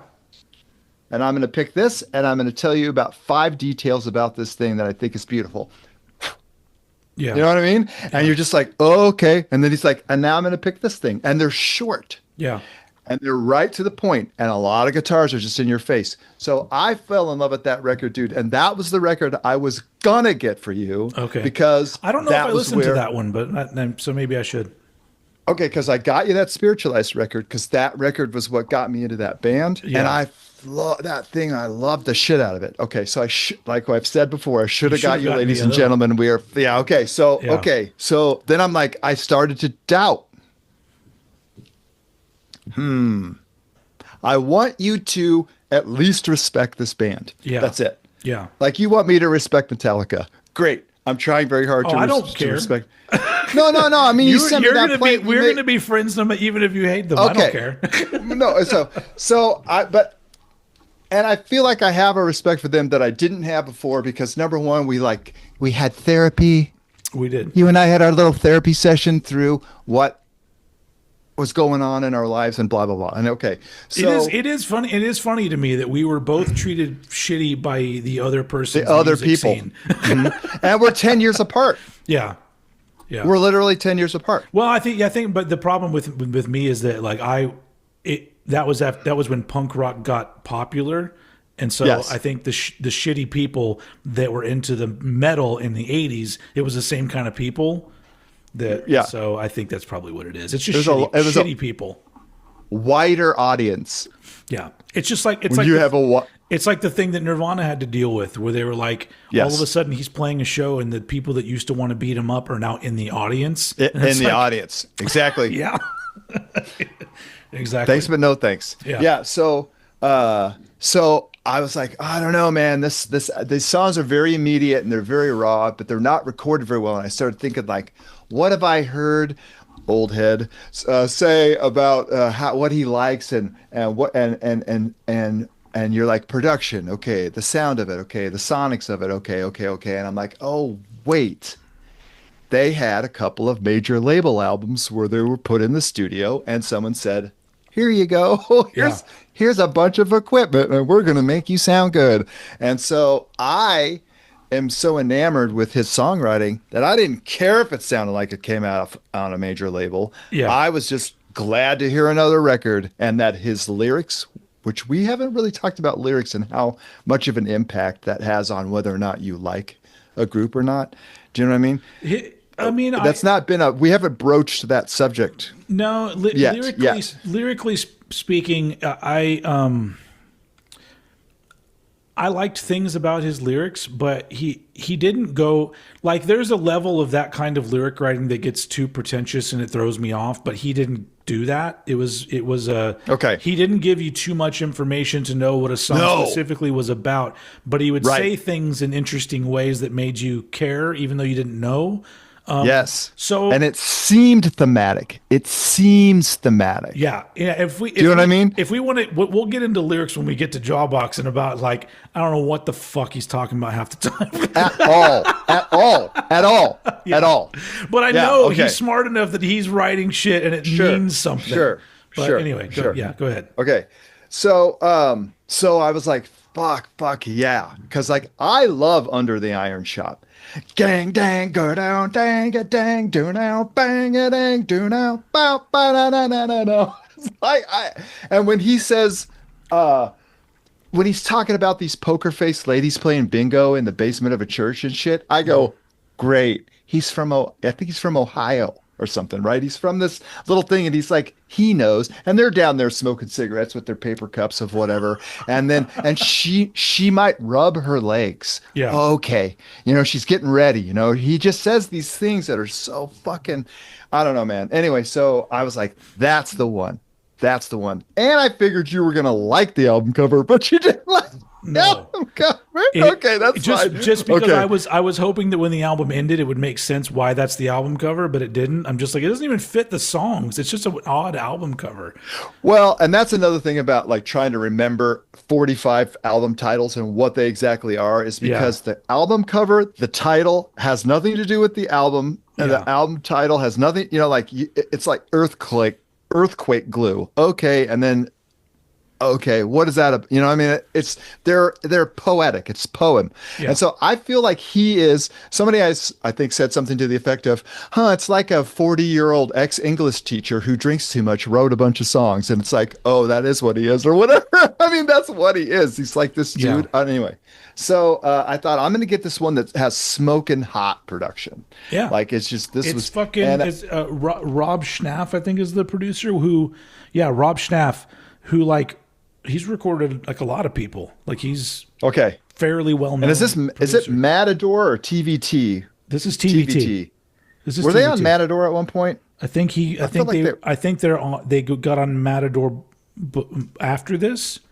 Maybe. I don't know. It would have been 90s. Okay, so Matador, I was wondering if is Matador Records still a record label? I don't know. I've lost track of all I just know them mostly because Austin Scene Darling Spoon were on Matador. Oh, okay. Well, Matador was a very hot label at one point. They were putting out some really great people, and I believe they gave a lot of indie bands a chance. Yeah. You know what I mean? Yeah. Mm-hmm. So and so what's interesting is when I got the Jawbox, and I did not get the major label one, I got the Discord one. I thought, oh wow, we almost essentially sent each other the same record, or the same band, because they were a band who had indie stuff and then had a little shot at major label, and then not. Now, did Jawbox put out stuff after they were dropped from the major label? No. So they have two Discord albums and two Discord albums, Atlantic Records albums. Okay. Yeah. And lyrics that are difficult to understand, and Anyway, so that was really fascinating. But anyway, so I got to say, you don't need, some of those 45 records are literally him yodeling. Maybe that. Do you know what I mean? Like you or anybody, if somebody's watching this who's like an Uber fan, if this album spoke to me, are there like a handful of Guided by Voices albums that those will be the ones that I'll be into? Everything after this has more of a slickness to it, than does they. Even when they returned to kind of their own thing, there's still a essence that's in them right now. And some Guided by Voices fans completely, it's like Metallica and the Black Album. Do you know what I mean? They were like them they like them up to there, and then they don't like them after there. Once again, I always say, like, it's not wrong as long as you're not a dick about it. No, it's not wrong. You can just end your experience with the band wherever you want. I'm just like, just shut the fuck up about it. No, just don't be a dick about it. Just if I was a Guided by Voices fan, I know I would be one of those people that people would be like, I don't like anything until the 2000s. I'm like, shut the fuck up. You can't pick your fan base either. That's also a very difficult thing for a band, is to pick. But anyway, so that was it. So that's Guided by Voices, and you listened to it, and that was that. Okay. So like I did have a reason for picking the album that I picked for you. Okay, great. So actually, several reasons. So Novelty is the album I picked, which is from 1992. Oh, I brought mine. I have the one that you have, and I have the original. Which look at that different color. So what's the color of vinyl on that one? It's black. Because this is like Discord Records. Hey, wait. This is Discord. This is the original 92 pressing.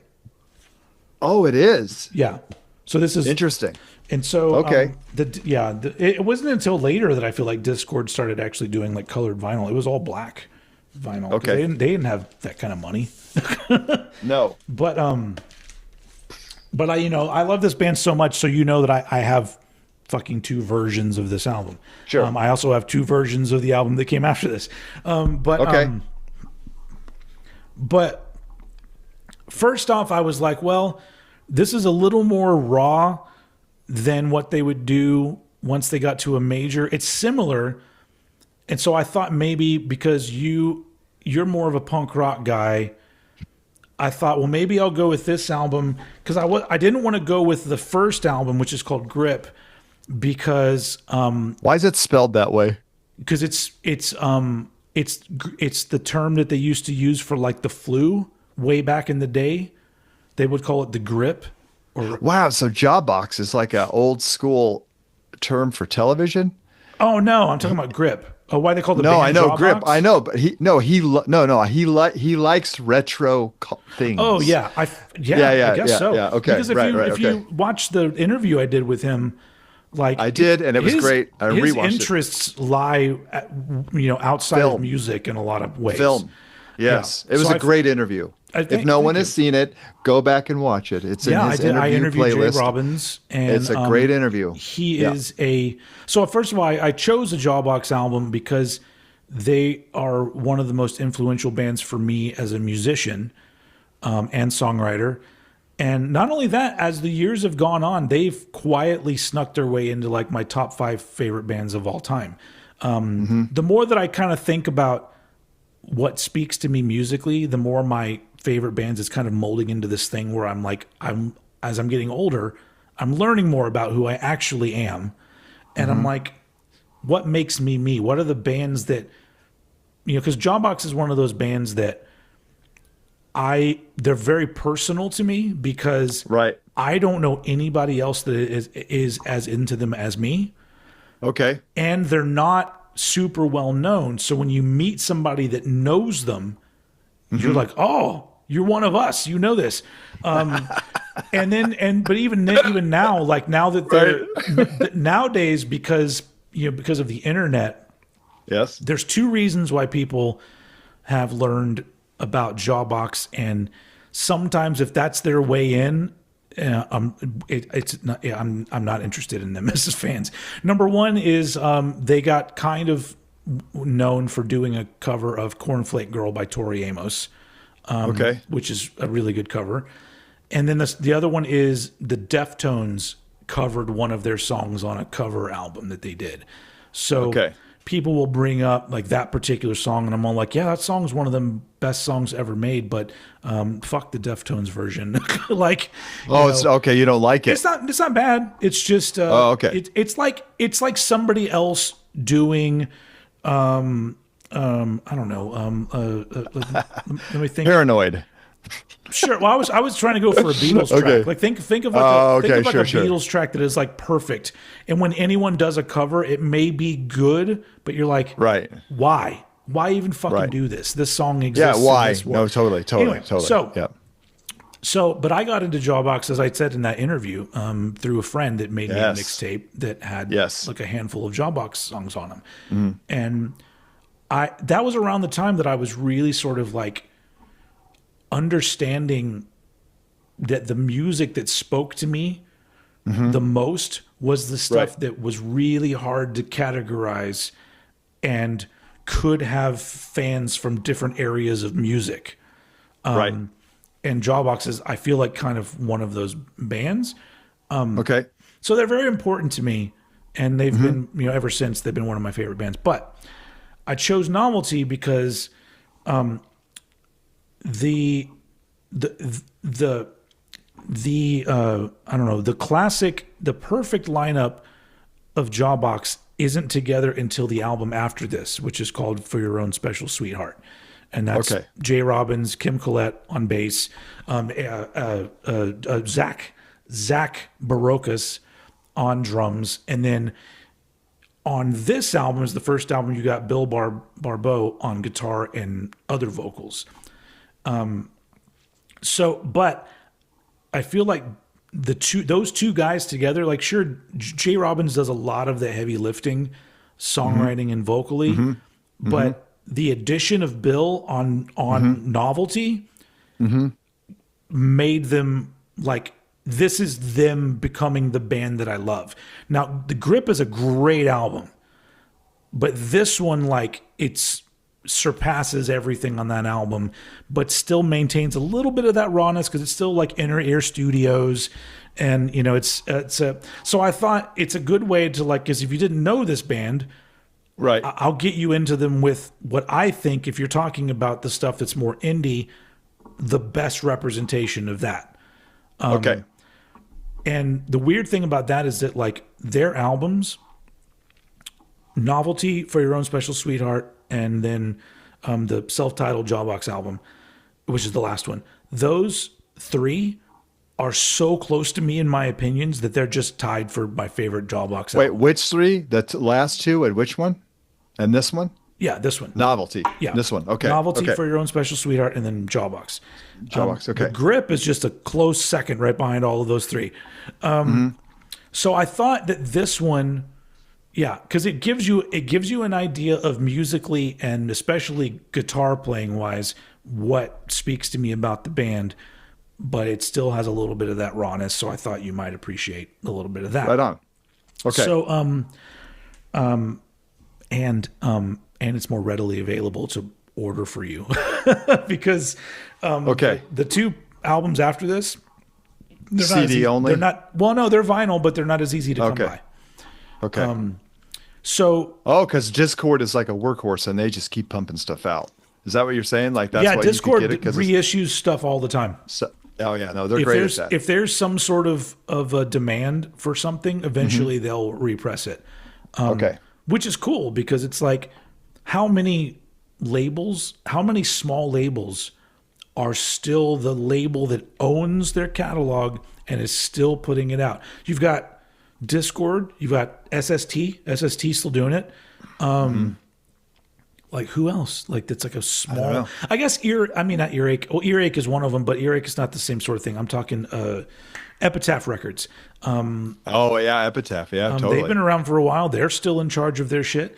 Anyway, but Discord is one of those cases where they never, as far as I know, they never signed on with a major as distribution. They're so lucky. Whereas like that. Epitaph did and all these other labels did. Yeah. Anyway, so Novelty is just like, because I didn't hear, this is not the first album I heard by them. Okay. It was the second album I heard by them.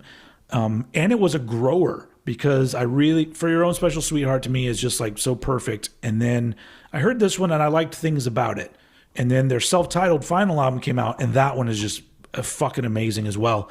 But then, it was one of those things where when they called it quits in the late 90s, I was just like, oh man, that sucks. All right, I'm going to get to know these older albums more. And that's when like Novelty really started to come out. And I was just like, wow, this is, I may not get some of the more melodic aspects that I'm looking for that are on their next two albums. Right. But the more, I don't know, like the post-hardcore kind of vibe, their sort of odd take on that is like, if now that I know that that's what the album is, I'm just like, oh yeah, this is absolutely perfect. And so, okay, cool. Yeah. but yeah, the big thing with Jawbox is literally just, it's a few things, but one of them is, and I think I said this in my interview with Jay, the incorporation of noise and notes that don't seem to go together, but sound good when they are played together. 100%. Especially over those drum beats. Yes. And so I would, and those bass lines, very driving bass lines. Yeah. But as a guitar player, because that primarily is how I wrote songs, started to become part of what I would do, where I would be like, this part needs something, and I need it to be two notes that make kind of a noise, but they melodically add something to this song. And Jawbox was that band that started that for me. So Anyway, now would this have been after Gray Line? No. This would have been in Gray Line. Okay, so let's so here's the best way to describe the two Gray Line shows that you saw. So I got that band was kind of started, and then I joined, and then Amato, who's the other guitar player singer, one of his favorite bands in the world is Jawbreaker, which is a more of a punk band. Yep. And then I remember I was really into Jawbox, and we thought it was funny because we both liked both those bands, and they both had Jaw at the beginning. The first batch of songs that we wrote were way closer to Jawbreaker, and then as we moved in and I started taking a hand in really writing a lot of more stuff, it becomes more post-hardcore because I wanted to write songs like Jawbox and could not. But I tried.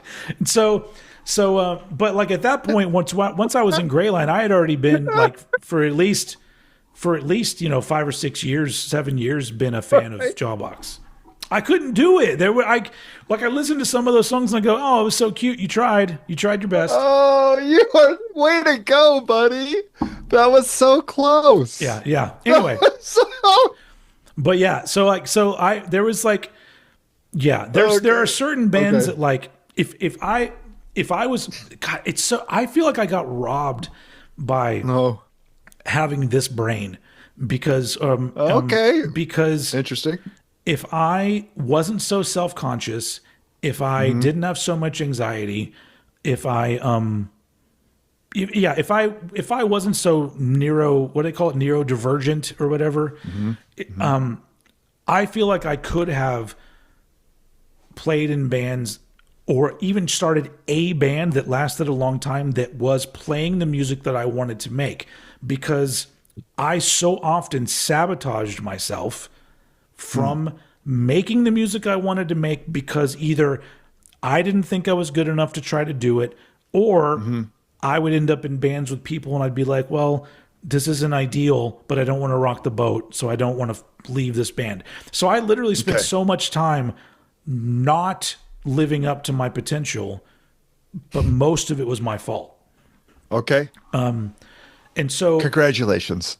Yeah, I guess. So it's like like that's why I'm saying like if you that's why like if you go and listen to the two supporting actor EPs that I did, that's the closest to me making the music that I was comfortable with making. That shit's awesome. But and I wrote some songs in various bands that I'm still very proud of, but so much of it I felt like for one reason or another, it didn't live up to what I wanted. And so, and like I said, I never played a show where I walked off stage and went, that was fucking great. So anyway. You're just one great drummer away. Which is really that's the problem with most bands, because you did a lot of that. The drummer in Gray Line was fucking great. No. The supporting actor. Didn't you do all that stuff yourself? Supporting actor. Well, that would be, I would have to play in a band, and playing in a band is like, no. Okay. No, that drummer in Gray Line was great. Yeah, Mike was his name. He was fucking great. Yeah. Honestly, like the best quote unquote group of people I played with was in that band. It shows on that second show, dude. I'm sorry, it's just really awesome what goes on that show. Anyway, so I was already very influenced by Jawbox at that point. Okay. So gotcha. But anyway, I guess let's go into to your take on Novelty. Okay, so I was very excited when this came to my house because you have talked about Jawbox. I do not remember them from the 90s. But there was a band in Kansas City called Germbox. And I think I got confused sometimes, and I liked Germbox a whole lot. And I think I probably just went, I like Germbox, not Jawbox. And I probably just never did. It was probably that stupid. You know what I mean? Yeah. I'm serious. It was probably that stupid. So and you have talked about this band and about how much you like this band and about how much they influenced you. And I like your music. And so I was interested, very interested to hear this. And especially since we've talked about this process with each other about, and I've been way outside of music for a long time, and you've been very much in it. And so you invited me in. And so now I'm like, oh yeah, this does feel good. Let's talk about music. You know what I mean? Like, and it's been great. And the last two records that you sent me are nothing that I would have picked on my own. I would have never even known that they existed. And they showed up at my house and they had attitude and they challenged me and I was frightened. Okay. Nice. Nice. They were great. They were great. Yeah. So when I get this record in the mail, I'm like, oh, kick ass.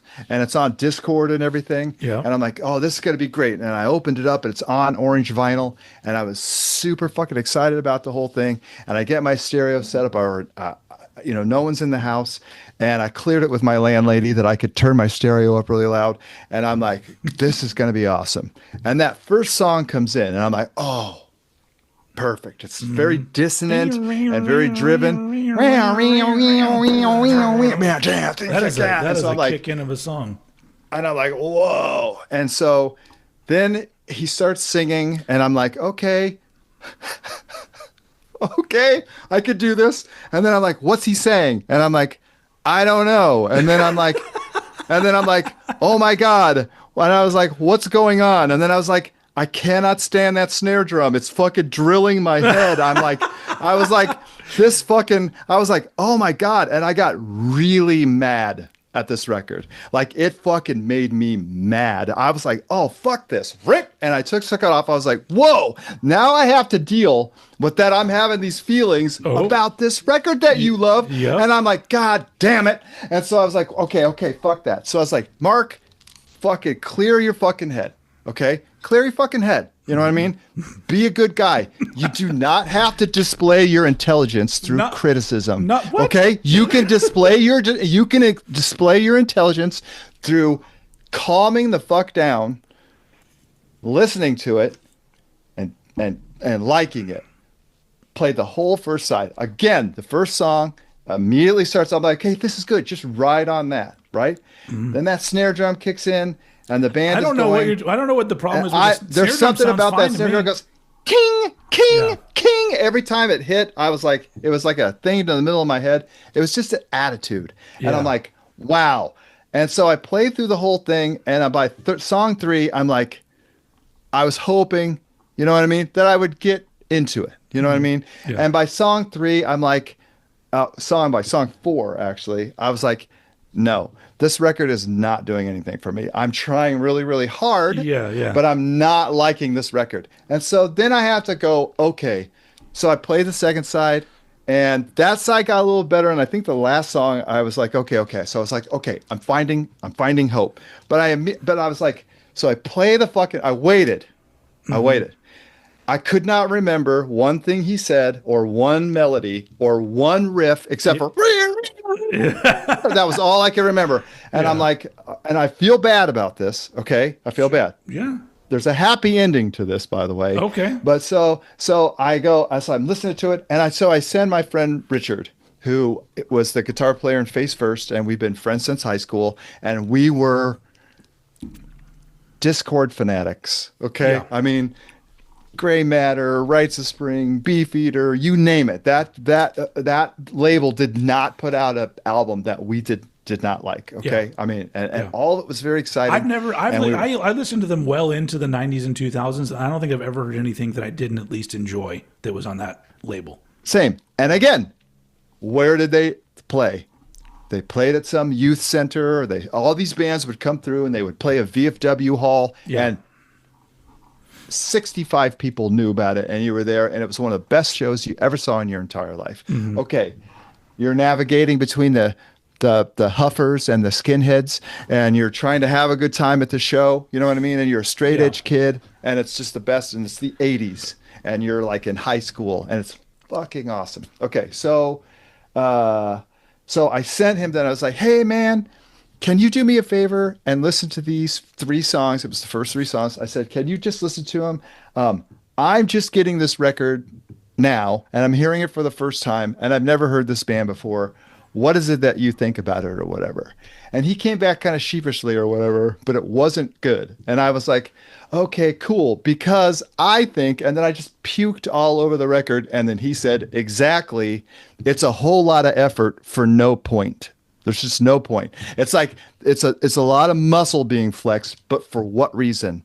And he came up with this thing where he used to say that was a bad idea enacted poorly. Or it was or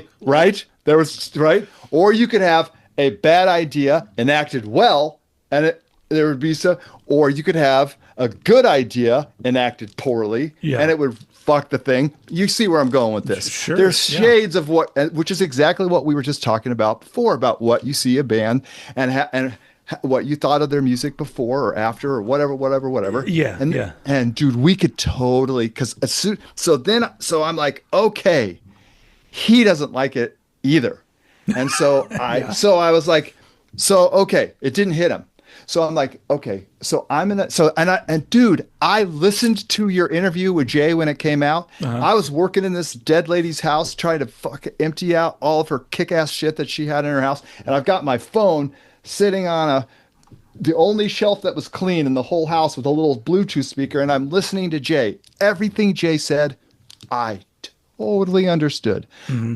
He had a lot of pauses, and then he would search for a word.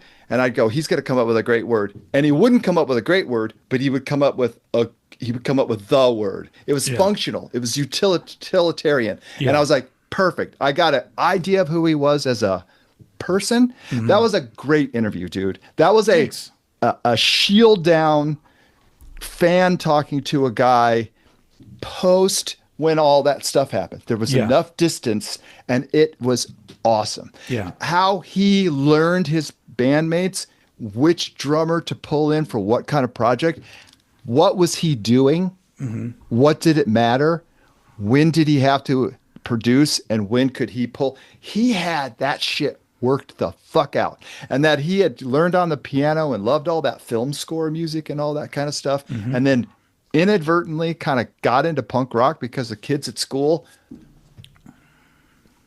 This is like, the word nerd is overused in this society because it's like, nerd, I'm a nerd. It's nerdy. I'm a nerd. Yeah. Okay, fuck that shit. Nerd used to be nerd. And you were that's classic nerd, not new nerd. No! Not trendy nerd. Not nouveau nerd, dude. Yeah, nerd didn't used to be a good word. No, it was bad, and you did not want to be one. Yeah. You didn't want to be one. No, okay. Did not. Okay. So I thought he was super sweet.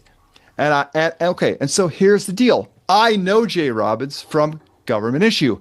And I don't know if he's the one who wrote ba-da-da-doom doom doo doop doop doop doo doo doom doom doom doom. I don't know if Tom Lyle was telling him what to play or whether he was coming up with those bass lines, but that specific time period at the end of Government Issue where he is involved is my favorite Government Issues time period. Yeah. And many of the reasons I like it are because Tom Lyle he was a tone genius on his guitar, and those bass lines were fucking great because that band could be super sparse with just this big wall, and at some point between him and the drummer, what was keeping, which the drummer of Government Issue, Peter Moffat or whatever, started the band Burning Airlines with Jay after Jawbox, which that band's fucking phenomenal as well, in my opinion. Okay, right on. Okay, so I gotta say, I'm already a fan of Jay Robbins. Like, I'm ready to be, and I've heard this interview, and then so to get this record and to have it sound like this, I was like, oh man. So I listened to it again and again, and I'm like, you know what? So here's where I said this. Wow, old head has the ability to hear music in a way that he remembers something that happens, he catalogs it, and can then. You listen to a lot of heavy metal, and to me, all of it sounds the same. Oh yeah, well that's all of it. No, when you talk about gent or death you use that series of words. That's a quick way to get on my bad side. It all sounds the same.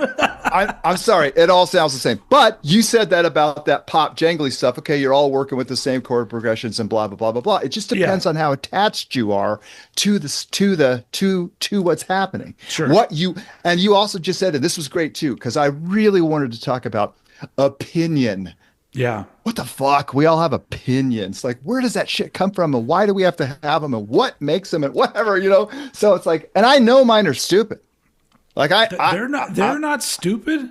no, no, no, no. I mean, I know they're not important.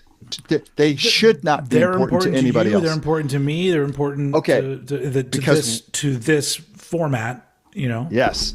Okay. So I listened to this record again, and I know that my daughter's friend, very good friend, who will remain nameless for her own anonymity, loves Jawbreaker. Oh, And yeah. I always think, oh yeah, that's that band that old head likes. And then I'm like, Jawbreaker's great. no, wait, it's not. It's Jawbox. I do also And love then, Jawbreaker, just so.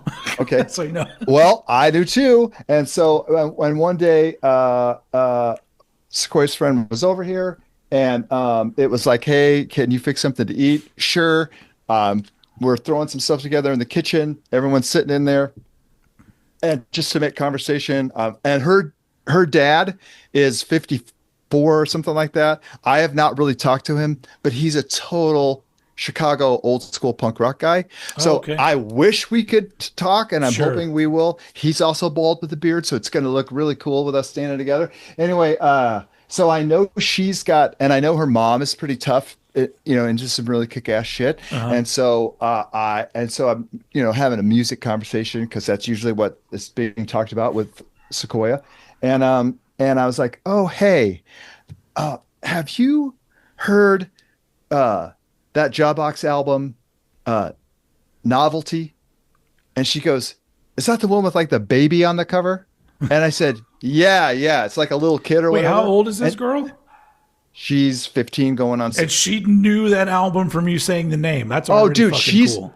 no, dude, Sequoia and Sequoia's friends they're music people. Okay, so That's awesome. it's incredible. Yeah. It's very awesome. Okay. Like I so- said, when I meet somebody that actually knows the band, I'm already like, Sure, you're already sure. one of my people. Sure. So I said, do you like that record? And she said, oh, yeah, I like that record. It's really good. And I was like, oh, okay, cool. What is it that you like about it? And she goes, well, I didn't really like it at first, but I just kept listening to it. And then after I listened to it a whole bunch, I was like, this record really grew on me. I'm paraphrasing, but that's basically. What's the same thing with me because Which is I exactly pretty much what you immediately just liked said. the next two albums. I immediately liked them for the most part. Okay. This was the one that I liked a little bit, and it really grew on me. Yeah, Okay. So, some doggies. They got to go potty, so they're going outside. okay. So I knew how sad I was when you did not care for that spiritualized record, and when you said the harmonicas are a thing of nightmares. When I fucking love the harmonica playing on there, and I was like, oh, my feelings got hurt or whatever. So I had to deal with it. Great. This is why I want to do this, because I like you and your opinions may not jive with mine, but that's great. We don't have to have, there's no argument. You know what I mean? There's no whatever. So I'm like, I felt super shitty that I got out Lyric Genius, and I'm like listening to the record. I listened to it in headphones. I listened to it in a Bluetooth speaker. I listened to it on my turntable. I'm like maybe I need to be doing something else while it's happening, and maybe maybe I'm doing chores really good. Like maybe my laundry is really awesome right now because I'm listening to this record. Yeah, the whole thing just brought me down. So I said, "Fuck it, man! I'm gonna go listen to their other records." And I'm going to see where this falls in their thing.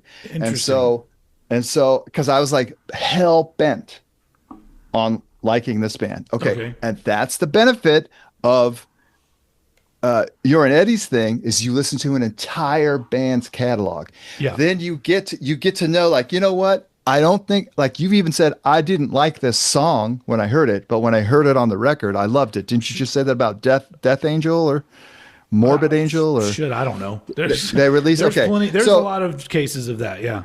yeah, and then it'll be like, well, I didn't really like that record, but once I got into the whole catalog, I realized what it was, and I Yeah. thought, you know what, that's not our gig, but I'm gonna fucking figure out what the fuck is going on. I listened to Your Own Special Sweetheart and went, fuck yes. So that Fucking record is so good. They are nastier, Yes. meaner, And and there's- alive. They're But alive. there's also more melodic stuff. at And there's point, that, too. and the lyrics are better, and the drummer is better. Is it the same drummer? No. Okay. Everything about that You're record, literally hearing the peak Jawbox right there. dude, that fucking record was awesome. I was like, well, great. bam, there you go. I was like, this is what I wanted. And then I realized this is to me, I'm used, when I see this Discord logo, I want it to fucking drive me. This record was at a weird pace. Everything was the same tempo. It didn't go into anything fast. Didn't go into anything. I don't. It was what? very. Okay, I'm gonna. Okay, so I'm gonna call, I'm just call you saying. out on that. No, you can.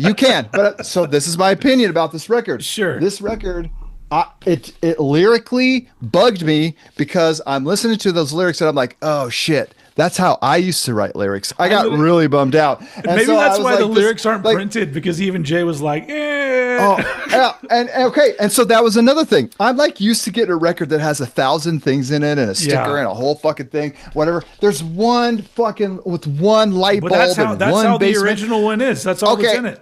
And I'm like, okay, great. There's no I'm like, this is like, I don't know. It's felt like they were like. But So then I go back and I listen to Gripe. okay, Is that it? Grip. Grip. Holy shit, that record is good. Holy shit, that record is good. That's really those interesting. fucking guys. Those guys had something new. They had something to prove. They Yeah. were alive, and they went. And that reminded me of Discord. That reminded me of when I heard Soulside for the first time. Yeah. Do you know what I mean? And How at it that was- point, they're just a trio. and three they're people. political. Their lyrics are political. Yeah. Fucking Jay's voice is so good on that record. He is going for it. He's like at full power. And this record, he was very reserved. Well, He's much more reserved I on guess this maybe record. I could see that, but I feel like that, like, Novelty is more dynamic of a record than Grip is. This is a dud. This because- one is a dud. It's their sophomore slump. That's I what don't- happened. man, I don't- Okay, but I know you disagree. I know you disagree. Wholeheartedly Yeah. disagree. No, But I there's- do. But I do know. I was thinking about like you and lyrics, because once you mentioned there's no lyric sheet, I literally I copied because I can never remember all the words. I literally copied the first words that you hear on the album, and I was like, oh yeah, unhealing incisions, a path that turns vicious, a reoccurring sequence or an unbroken line. I'm like, what does that even mean? Right. And I was like, because I never Right. really tried to read into them. I was just like, I know a lot of the lyrics, but then some of them I Right. go, I never really thought about what does it even mean, and I'm What not is- smart enough to Me either. to decode it. It either hits me or it doesn't hit me. But It didn't- emotionally but to hits me or it didn't doesn't hit sound me. like just a bunch of nonsense. It sounded like it's supposed to mean something. But Sure it is. He's And it's- and he masking talks- it too much, you know. Well, he's talking about to the one who is analyzed or whatever and all Yeah. this stuff. I mean, so I gotta say there was the what is the song where he uses the word kneeling, ANNEALING? It's like and that's another thing too. I meant to print out all the lyrics so I could tell you about this, because that's really how I began to differentiate one song from the other, is because what set of words were in it or whatever. But it's weird because I'm literally What's just the one about the burn? Something burn. It's burning. It's something to burn. What? Anyway. When you're taking things like words out of a song, right. go, I know. Which I know. one's the I know, burn I one? know. I don't know. I don't know. I just know that just going through them in my head, I'm like, this album goes in so many different places. Like, if you think about the way the first song sounds, and then immediately track number 2 is like, it's a totally different song. But my favorite thing is once you get to there's a song called Spiral Fix, which which that's Bill is that side is that last song on side A. It may be the last song on side A, but but Bill does the vocals on that. It's not Jay. Okay. I like that song. So that is my favorite song on this record. But the weird thing is, like, that song doesn't sound like a lot of the other songs, and it has a real brooding and like sort of, I don't know, eerie how kind he of sings feeling. it. And how he sings it. But he does, just when he gets into that, a slip step, crack my skull, that whole part, it sounds fucking great. But like, I just think, I think the only big difference for me is that, like, obviously Jay he's not being as melodic with a lot of his deliveries on this. But like, you get to like, literally, and he was on Grip or Gripe or Grip. He was on Grip. I feel Jay? he was more. I feel he was. He sang that whole thing, right? But But you follow up Spiral Fix with Link Work, which is my favorite song on the whole album, and that once again sounds totally different. It's like a finishing blow for the company man. See, like, and once it gets into the fucking pounding chorus, the some cut hole, some got kicked in, it's that whole song is so fucking good. And I did like that part too in that song. Yeah, and then and then later on you got Static, which is an absolute fucking classic Jawbox song, and that one's got a cool melodic chorus. Okay. That one, never say it didn't mean that much to me. That song. That's okay. Yeah. that's That. Okay. That Right. Right. But like the reason why the band. Because there's the melodic parts and then there's the kind of the more shouty parts, I guess. And totally. Get less they get less shouty on the next album, but even they're still there. But they much. seem their attitude is a little nastier on But that dude, all I right? know is, like, I can't imagine, like, obviously it's hard to do it on a record, but I respect your opinion, but like sometimes like the one of the last songs on the album is Send Down, which is another one of my favorites. And literally the way that it starts, like, gives me fucking goosebumps with that I got this syllable sick, like that, like sickness. That, when it right. like with the way it kicks in, I'm just like, oh, it's so good. But it's like, it's good to me because there's these different dynamics which they would further push into the more melodic territory on the next one, which I agree is a better album for me, but only by like a hair. But by hair. Okay, right.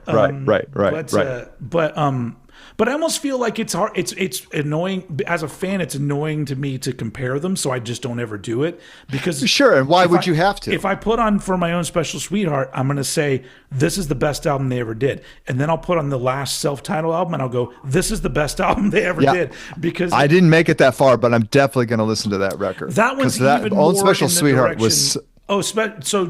The last album I feel is better produced. It's the best produced album they did sonically sounding for me.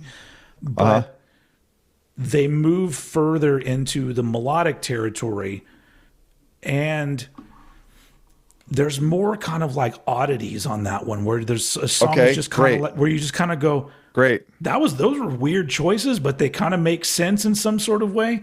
And there's way more interplay between Bill and Jay vocally. Oh, okay.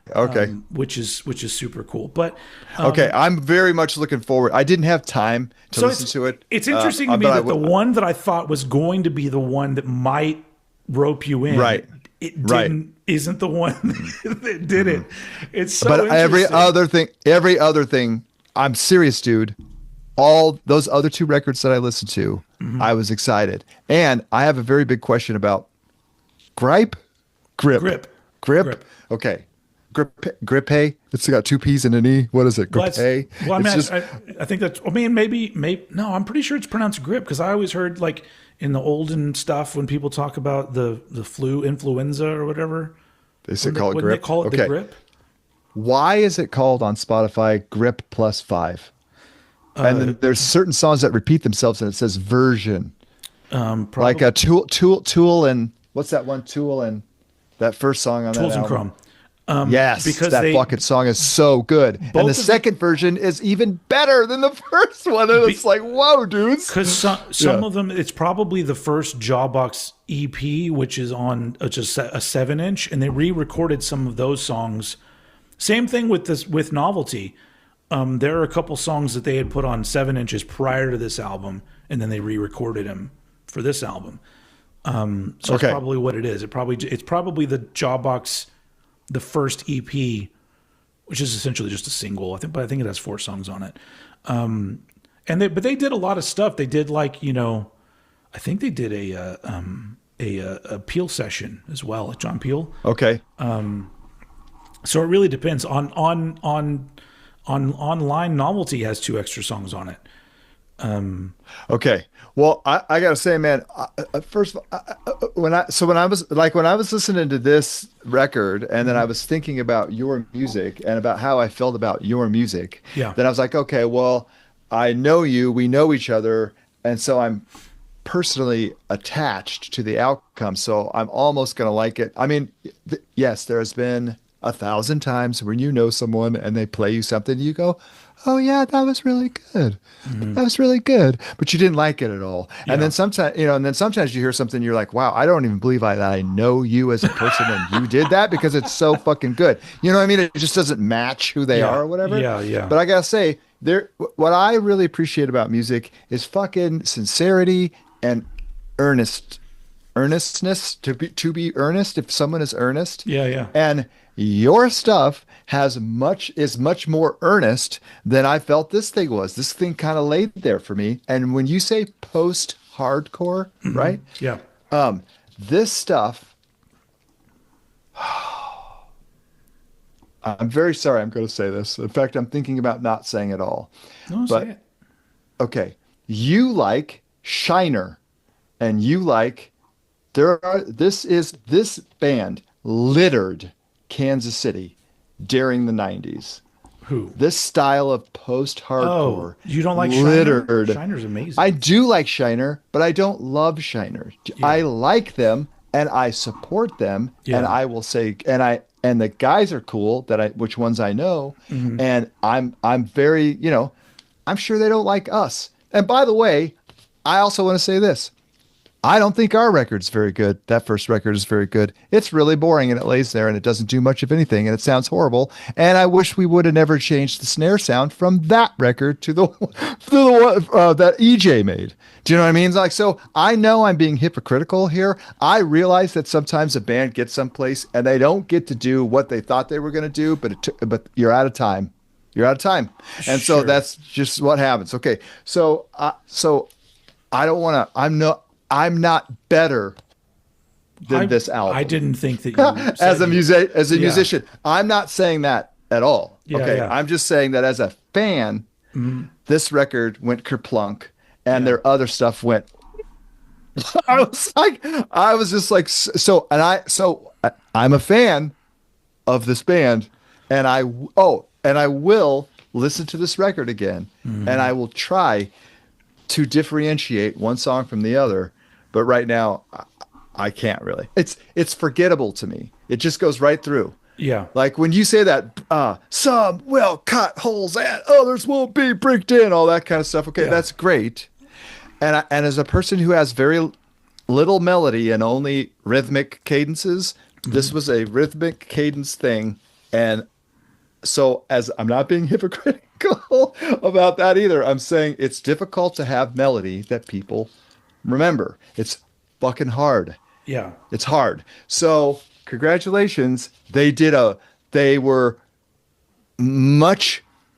exploded out with this earnestness and energy and vibe and speed. It's just a little faster. So a little faster. Yeah. And then they slowed down to this thing, which to me sounds a little dirgy.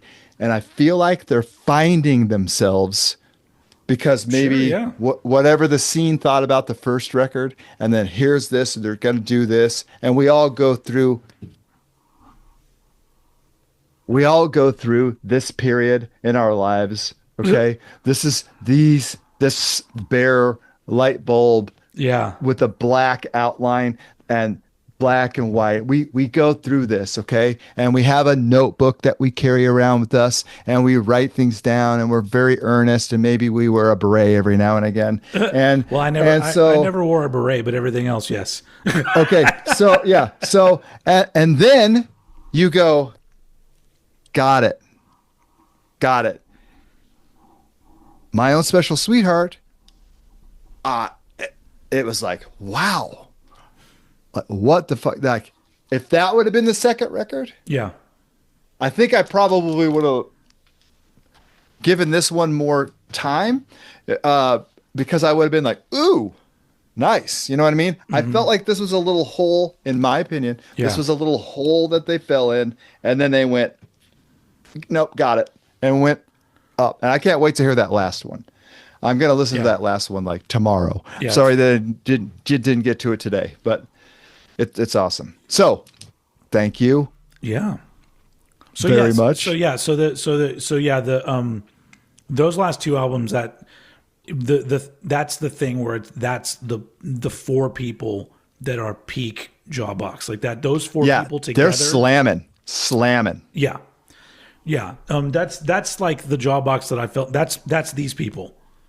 These four. Okay, great. Can I ask This a is question? if you look down at the bottom, this is the album cover for Your Own Special Sweetheart in the thing.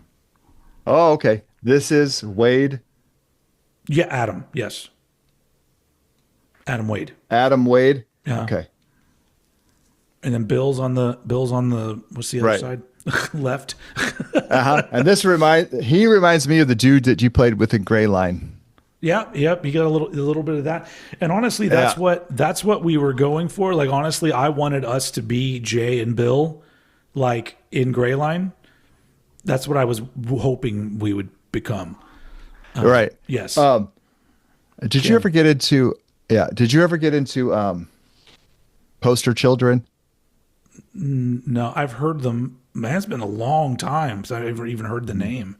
No. Yeah, they were. I think they used to come through all the time. I think the bass player's name was Rose or something like that, if I remember correctly. Anyway, this she has that like.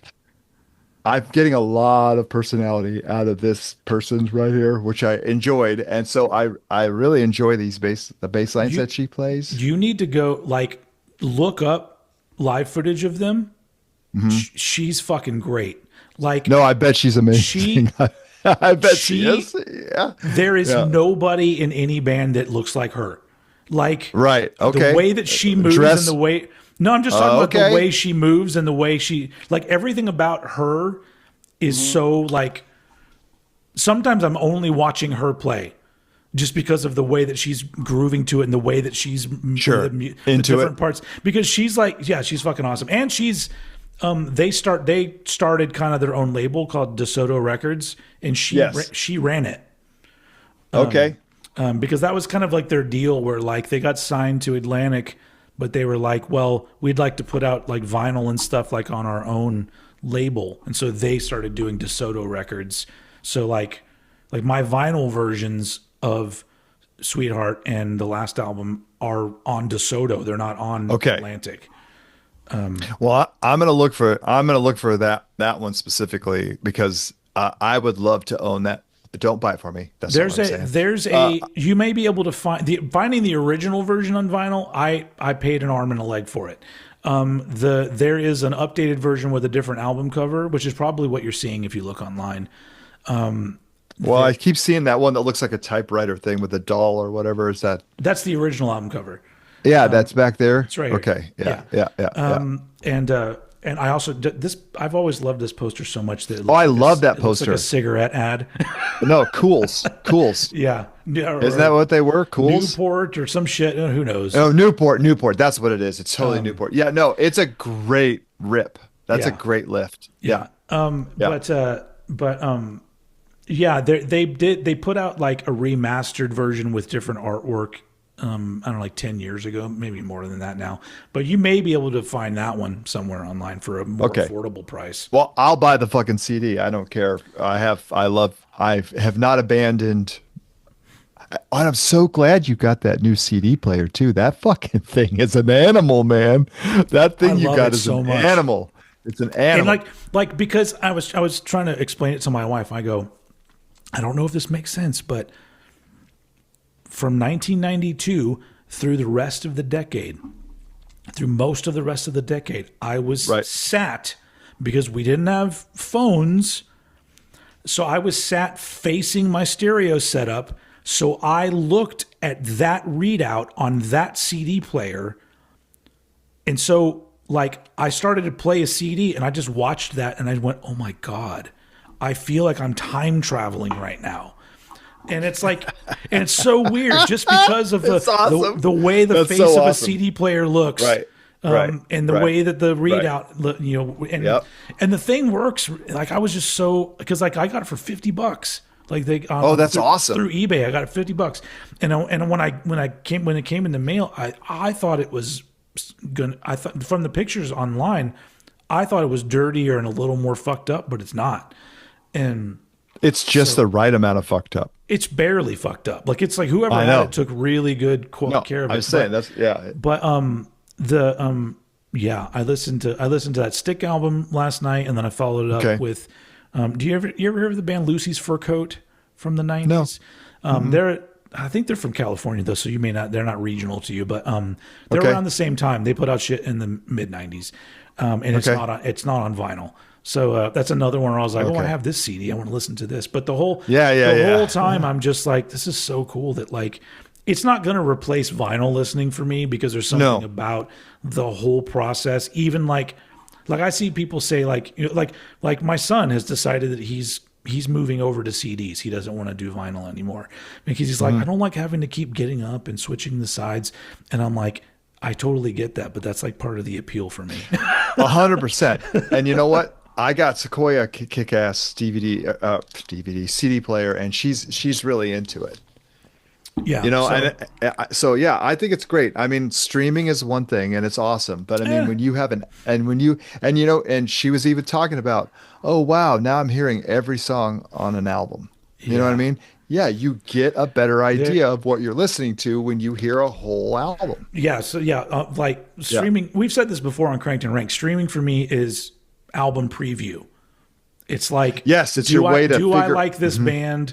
Do I Right. like this enough to buy what it is? Because Right. But as soon as I go, oh, I really like this, I stop listening to it and I order the Yep. record and I don't listen to it until the record gets here. Right. But that's just because I love that whole. I love the whole thing, man. It's just like Me too. it's just Huge fan.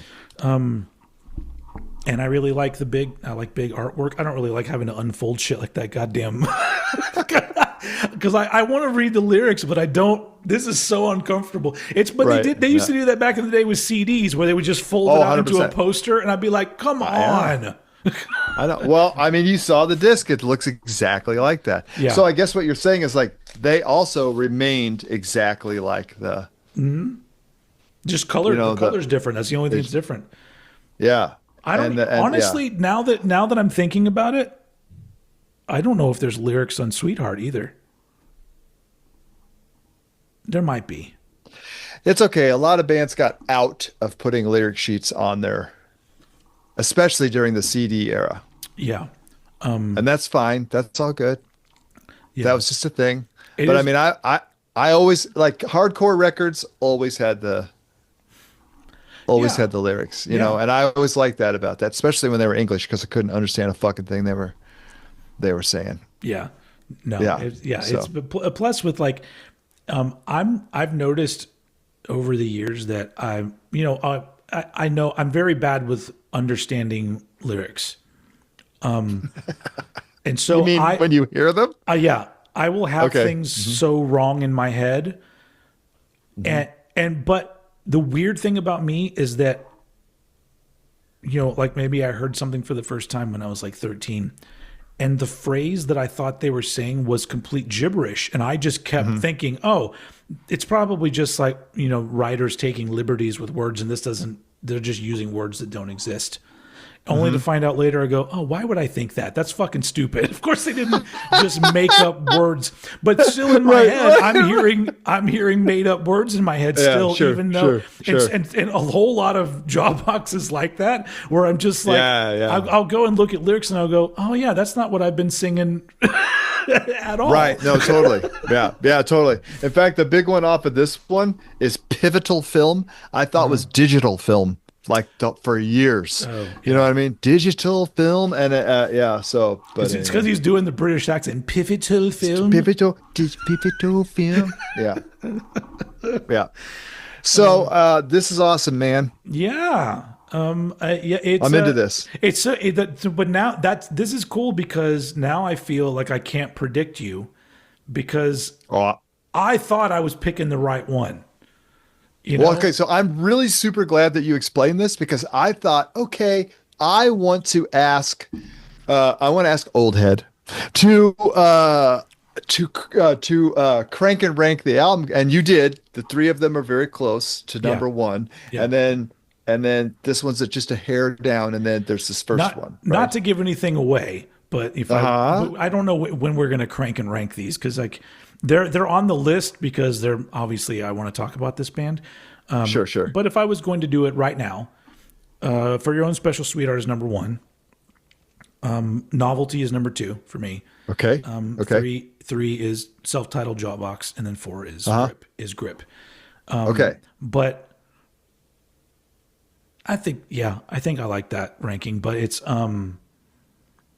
there's songs on each one. Like it's weird talking about these bands because there are bands like this, there are songs on each album that I'm just like, oh, well, this song is on this album, so maybe this one should be higher than this other one. But this other one has this other song that makes it so it's like it's really it's I love all four of them so much. Like I literally I love this band so much. I own every piece of vinyl they've ever put out, except for one thing that I can't find. But like every 7-inch, they did split 7 inches. They did a split with Jawbreaker on one time. Oh, okay. There's a band. Didn't they cover each other's songs or something? Or no, that was Tar. I think Tar was the band that they covered each other's songs.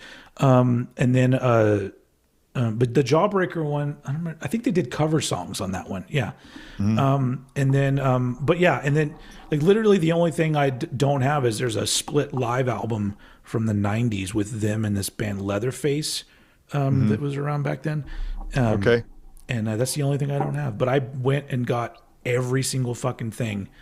And there's only a few bands that have that I can say that about in my collection. Like Nirvana is one that I own fucking everything. Metallica, I own everything I could find. The band we're going to be talking about next on Cranked and Ranked, Fudge Tunnel. Every fucking thing they put out. Fudge Tunnel is one you're not going to like them. I'm going to say no, that's not true. No. No, Daryl was really into that band. And so was Mike. And so that Fudge Tunnel got played. And I was like, okay. I mean, I don't own any Fudge Tunnel, and I've never owned any Fudge Tunnel, but I remember going, this is Fudge Tunnel, and we did it. Yeah, but Fudge Tunnel is like all the things that I say about Jawbox, about how they feel like they're my band and they influenced me so much. Fudge Tunnel is a notch above Jawbox when it comes to me hearing something that I feel like it was made for me. Like it hits my brain and soul in a way that like it feels like I was meant to hear this music. And they're English, right? Yeah. Okay. Right. They're from Nottingham, where Robin Hood is from. Okay. Great. Great. Anyway, but we're doing them. Because Robin Hood was totally a real person. Really? Yeah. So he was. And he was actually a fox. Oh. Yeah. Right. Well, he was a guy with a fox head. They changed it a little bit for the movie, but anyway. Yeah. But okay. Well, that's that. So please don't be upset with me about this. Why would I be upset? Well, I just don't want you to be upset or anything. Because you're not some random person giving me an opinion I didn't ask for. you're my friend, and this show is about our experiences with this album. Experiences. Yes. But not only that, like you're genuine about it. You're not just Right. You're not going in something trying to not like it, or be I'm not contrarian, or So those days are behind me. yeah, we've all Those had days are. Oh my God. We've all right. had those. Yeah. Right. Yeah. Yeah. Because but that's the beauty of like growing up and becoming a better person, is because there's all this music that you didn't give the time of day to, that you go, Sure. Wait, Sure. that was stupid. I'm gonna go listen to this now. Sure. Totally. Because once you realize that there are no rules, and there is no standard for anything, and there is no particular way you're supposed to think about anything, it opens up your world so much that you just I got to get a better chair, dude. I got to enjoy this chair better. I have a dog. I have a trying drum to get throne. into my room. Oh, which one? It's probably Jess, the white pit bull. She is likes to try to open doors and come in, so I have to lock Yeah, because it. you locked it. Yeah, you were talking about that. Yeah. What kind of? Okay, I just so have a what- regular like office chair. What do you got in there? I got a drum throne. I got to get a better. It's like I put a pillow. You got to have some back support. I put a pillow on it because this was a pillow off of my grandmother's couch, and I kept it, and I should throw it away, but instead I was like, oh, I'll just sit on it. Yeah. There it is. Well, yeah, it's not a very good drum throne either, and I'm getting old. And you know what? I have about 10 pounds less weight on my head. Yeah. I bet your neck feels great. Oh, wait a minute. Watch this. Wait. Okay. We're waiting. This is not a podcast, but you guys can see that I'm waiting to find out what is Smirl. I don't know how I'm going to get back. Oh. All right. Okay, there you go. He's made it back. All right. Ready? Yeah. What happened? Oh my God. That is crazy. Oh, there it was. Yep, that's what it looked like before. Remember? That's what it used to look like. Remember? I'm thinking about just wearing it around. Nah. I don't even know why you kept it. I mean, come on, dude. This is insane. I kept it because it's been with me for 21 years. Yeah. I didn't know what to do with it. That's just true. You should treat it like a dead loved one, and like cremate it and then go sprinkle it around the city or something like that, you know? Oh, yeah. This is weird. And you know what? People didn't even notice. Well, you wore it up a lot. I know, but you think like for 21 years, like, yeah, you think that this is the most notable thing about you or whatever, and then it came off, and no one noticed. Yeah, and then I'd be like, and then one person would come in and go, "Oh fuck," like that, and then everybody would go, "Oh fuck," you know what I mean, like that kind of thing. And I'm like, maybe I'm just not important in other people's lives. I don't know, because like for years you had that really nice little haircut from the No Groovy video. Sure. The flat top. Yeah, it was real. It was very clean looking. Yeah, it was very clean looking. Mm-hmm. I got it at a barber shop downtown from two very conservative barbers who used to razz me because they know who I was, and so they'd be like, "Oh, you're in here again." Okay, you know what I mean? Yeah. Yeah. But I think they secretly enjoyed the fact that I was getting my flat top haircuts from them at their little barber shop. I was in there sometimes with basketball players from the college team and stuff. There was a guy named Ostertag, huge dude, and he had a flat top all the time. So sometimes he and I would be, and it's funny to see a 7+ foot person sit in a chair. Oh yeah. Did they have to stand on a box behind him to cut his hair? I think they probably did, dude. Yeah. They probably had a milk crate or something. It was nuts. At least you had, at that point in your life, you had the hair that could have that hairdo, because I never would have been able to have that hair. Why? Because my hair is just fucking flat and life. No. What? They just fucking cut it like that. But mine would have just gone. Boop. It would have been. It literally just would have been a middle parted, sad little group. Like it would have been. There's no point. It never would have worked. Nope.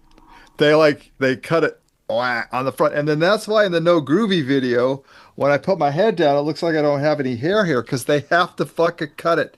So it's just. Oh, okay. You know what I mean? And so, yeah. You gotta. Yeah. And then it sticks up, and then whatever.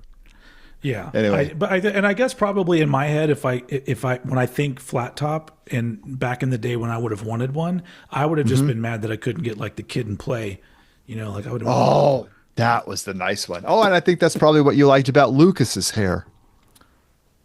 Lucas in Stranger Things. Oh yes, his hair was very nice.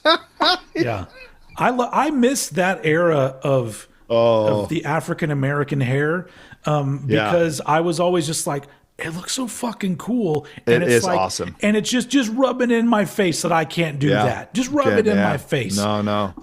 But like, so I was like, but I was like those hairdos, but I love the fact that they're not popular anymore because now, I go back and watch like some movies that I love from that era, and I'll just go, oh God, those hairdos were so cool. But if they were still happening today, they wouldn't be quite as cool. I think they have to come back, don't they? I mean, they have to come back. No, maybe Lucas is going to be the thing. That people are going to start doing their hair like that. I don't know. That's pretty awesome. Anyway. Hey, man, I can't. So I just would like to say before we get out of here, because it's been exactly 3 hours and 1 minute. Oh, sweet. Okay. Okay. Dude, America kidnapped a president from another country. Yeah. I don't know all the facts about that, but honestly, I've gotten.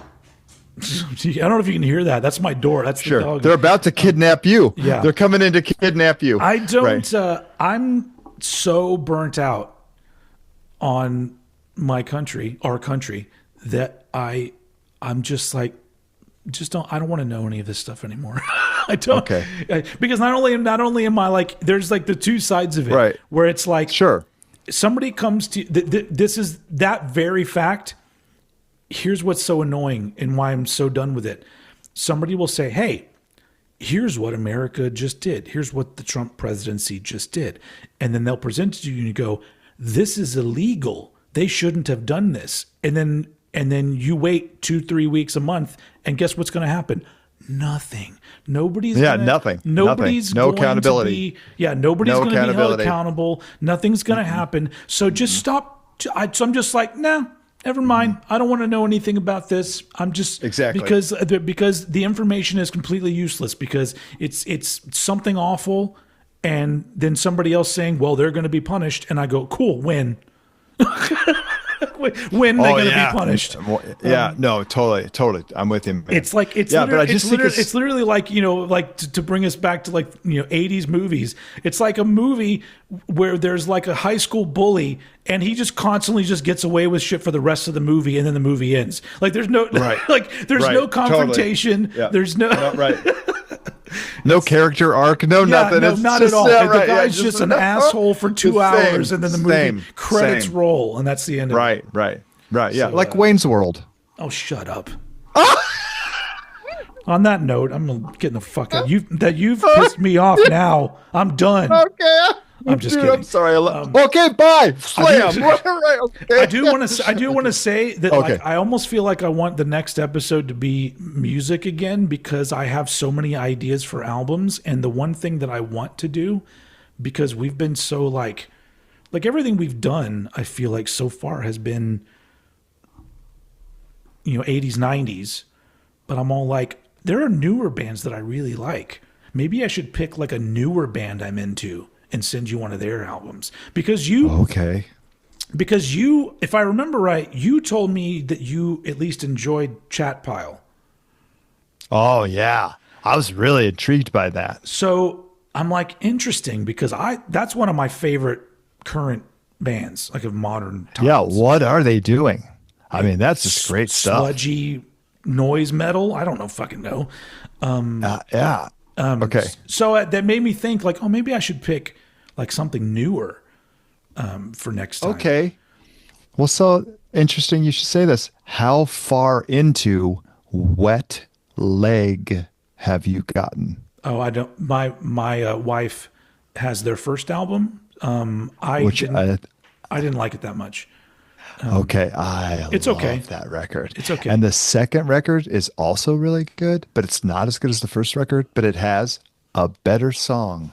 That Oh. Catch These Fists. Have you heard that song, Catch These No, Fists? no, but now see now that you said it, I'm like, because like the next time I'm sitting down and listening to records, which will probably be tomorrow night. I'm Oh gonna yeah, son. we have the first Wet Leg album on vinyl, so I'm gonna go throw it on. So, okay, so like as a person who loves music from the 90s, like, Veruca Salt and like Sure. Garbage and all that, I mean, like they had this like that, it's a very reminiscent sound from that time period.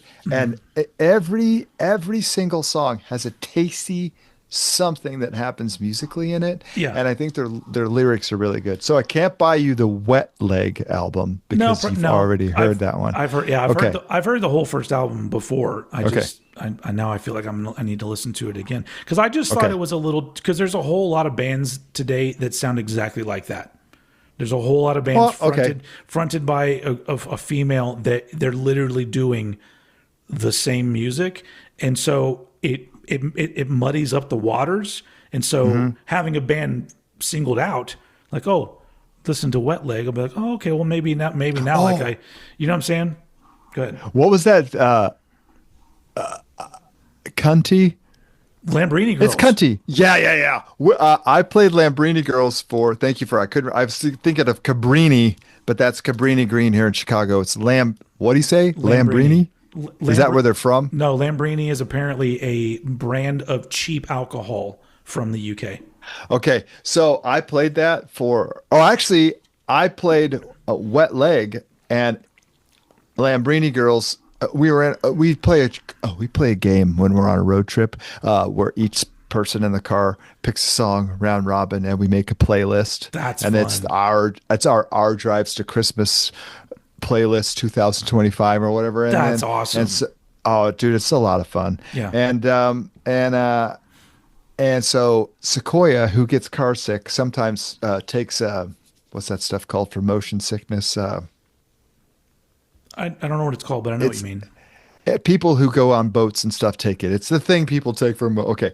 But it makes her drowsy, and sometimes she falls asleep. So, well, I always know she's asleep because it's like, "Hey, Sequoia, what song you want on the?" And then we don't hear anything. Then it's like, okay, she's asleep. But so Jess and I were picking songs, and so she's like, "What's this cunty?" And I'm like, "Play that, totally play that song because it's awesome." And she was like, "Oh, did you hear that band because of me or on your yes, own? because of you. Oh, You. okay. Yes. Yeah. I think they're awesome. Yeah, they are great. Yeah. Okay. Their album Yeah. was almost in my top 10 of the year. They got slightly nudged out, but yeah. Okay. And okay. So, but this other thing is Gandhi Propaganda. Yeah, I've never heard them either. And don't they just have a new record? Oh, they do too. Oh, fuck yeah. That's another idea. That's why I think let's just do some music for a little while because like I have all these ideas of records and then the movies that I think of, I go, Smirl's not going to like this movie. Okay. So look, man, it was just the one, wasn't it? You didn't even really like the Commitments that much either. Oh, but it turned out to be a really great experience, and the music was good, and I bought that other CD that had the original artists, and my daughter and I watched it together. I mean, Okay. All right. Well, then we can still do that because I have an idea for the next movie, so we can do that. okay, cool. So I don't mind bouncing. So first of all, I have a movie that's like waiting in the It's not Rain of Fire. the wings. It's waiting in the wings that I adore. That nobody else I know, nobody else I know will get into. And it's like a movie I saw when I was 9, and I watched it with my mom, who, yeah. Well, anyway, How do you know I haven't seen it? because not very many people have seen it, and it was like on a late.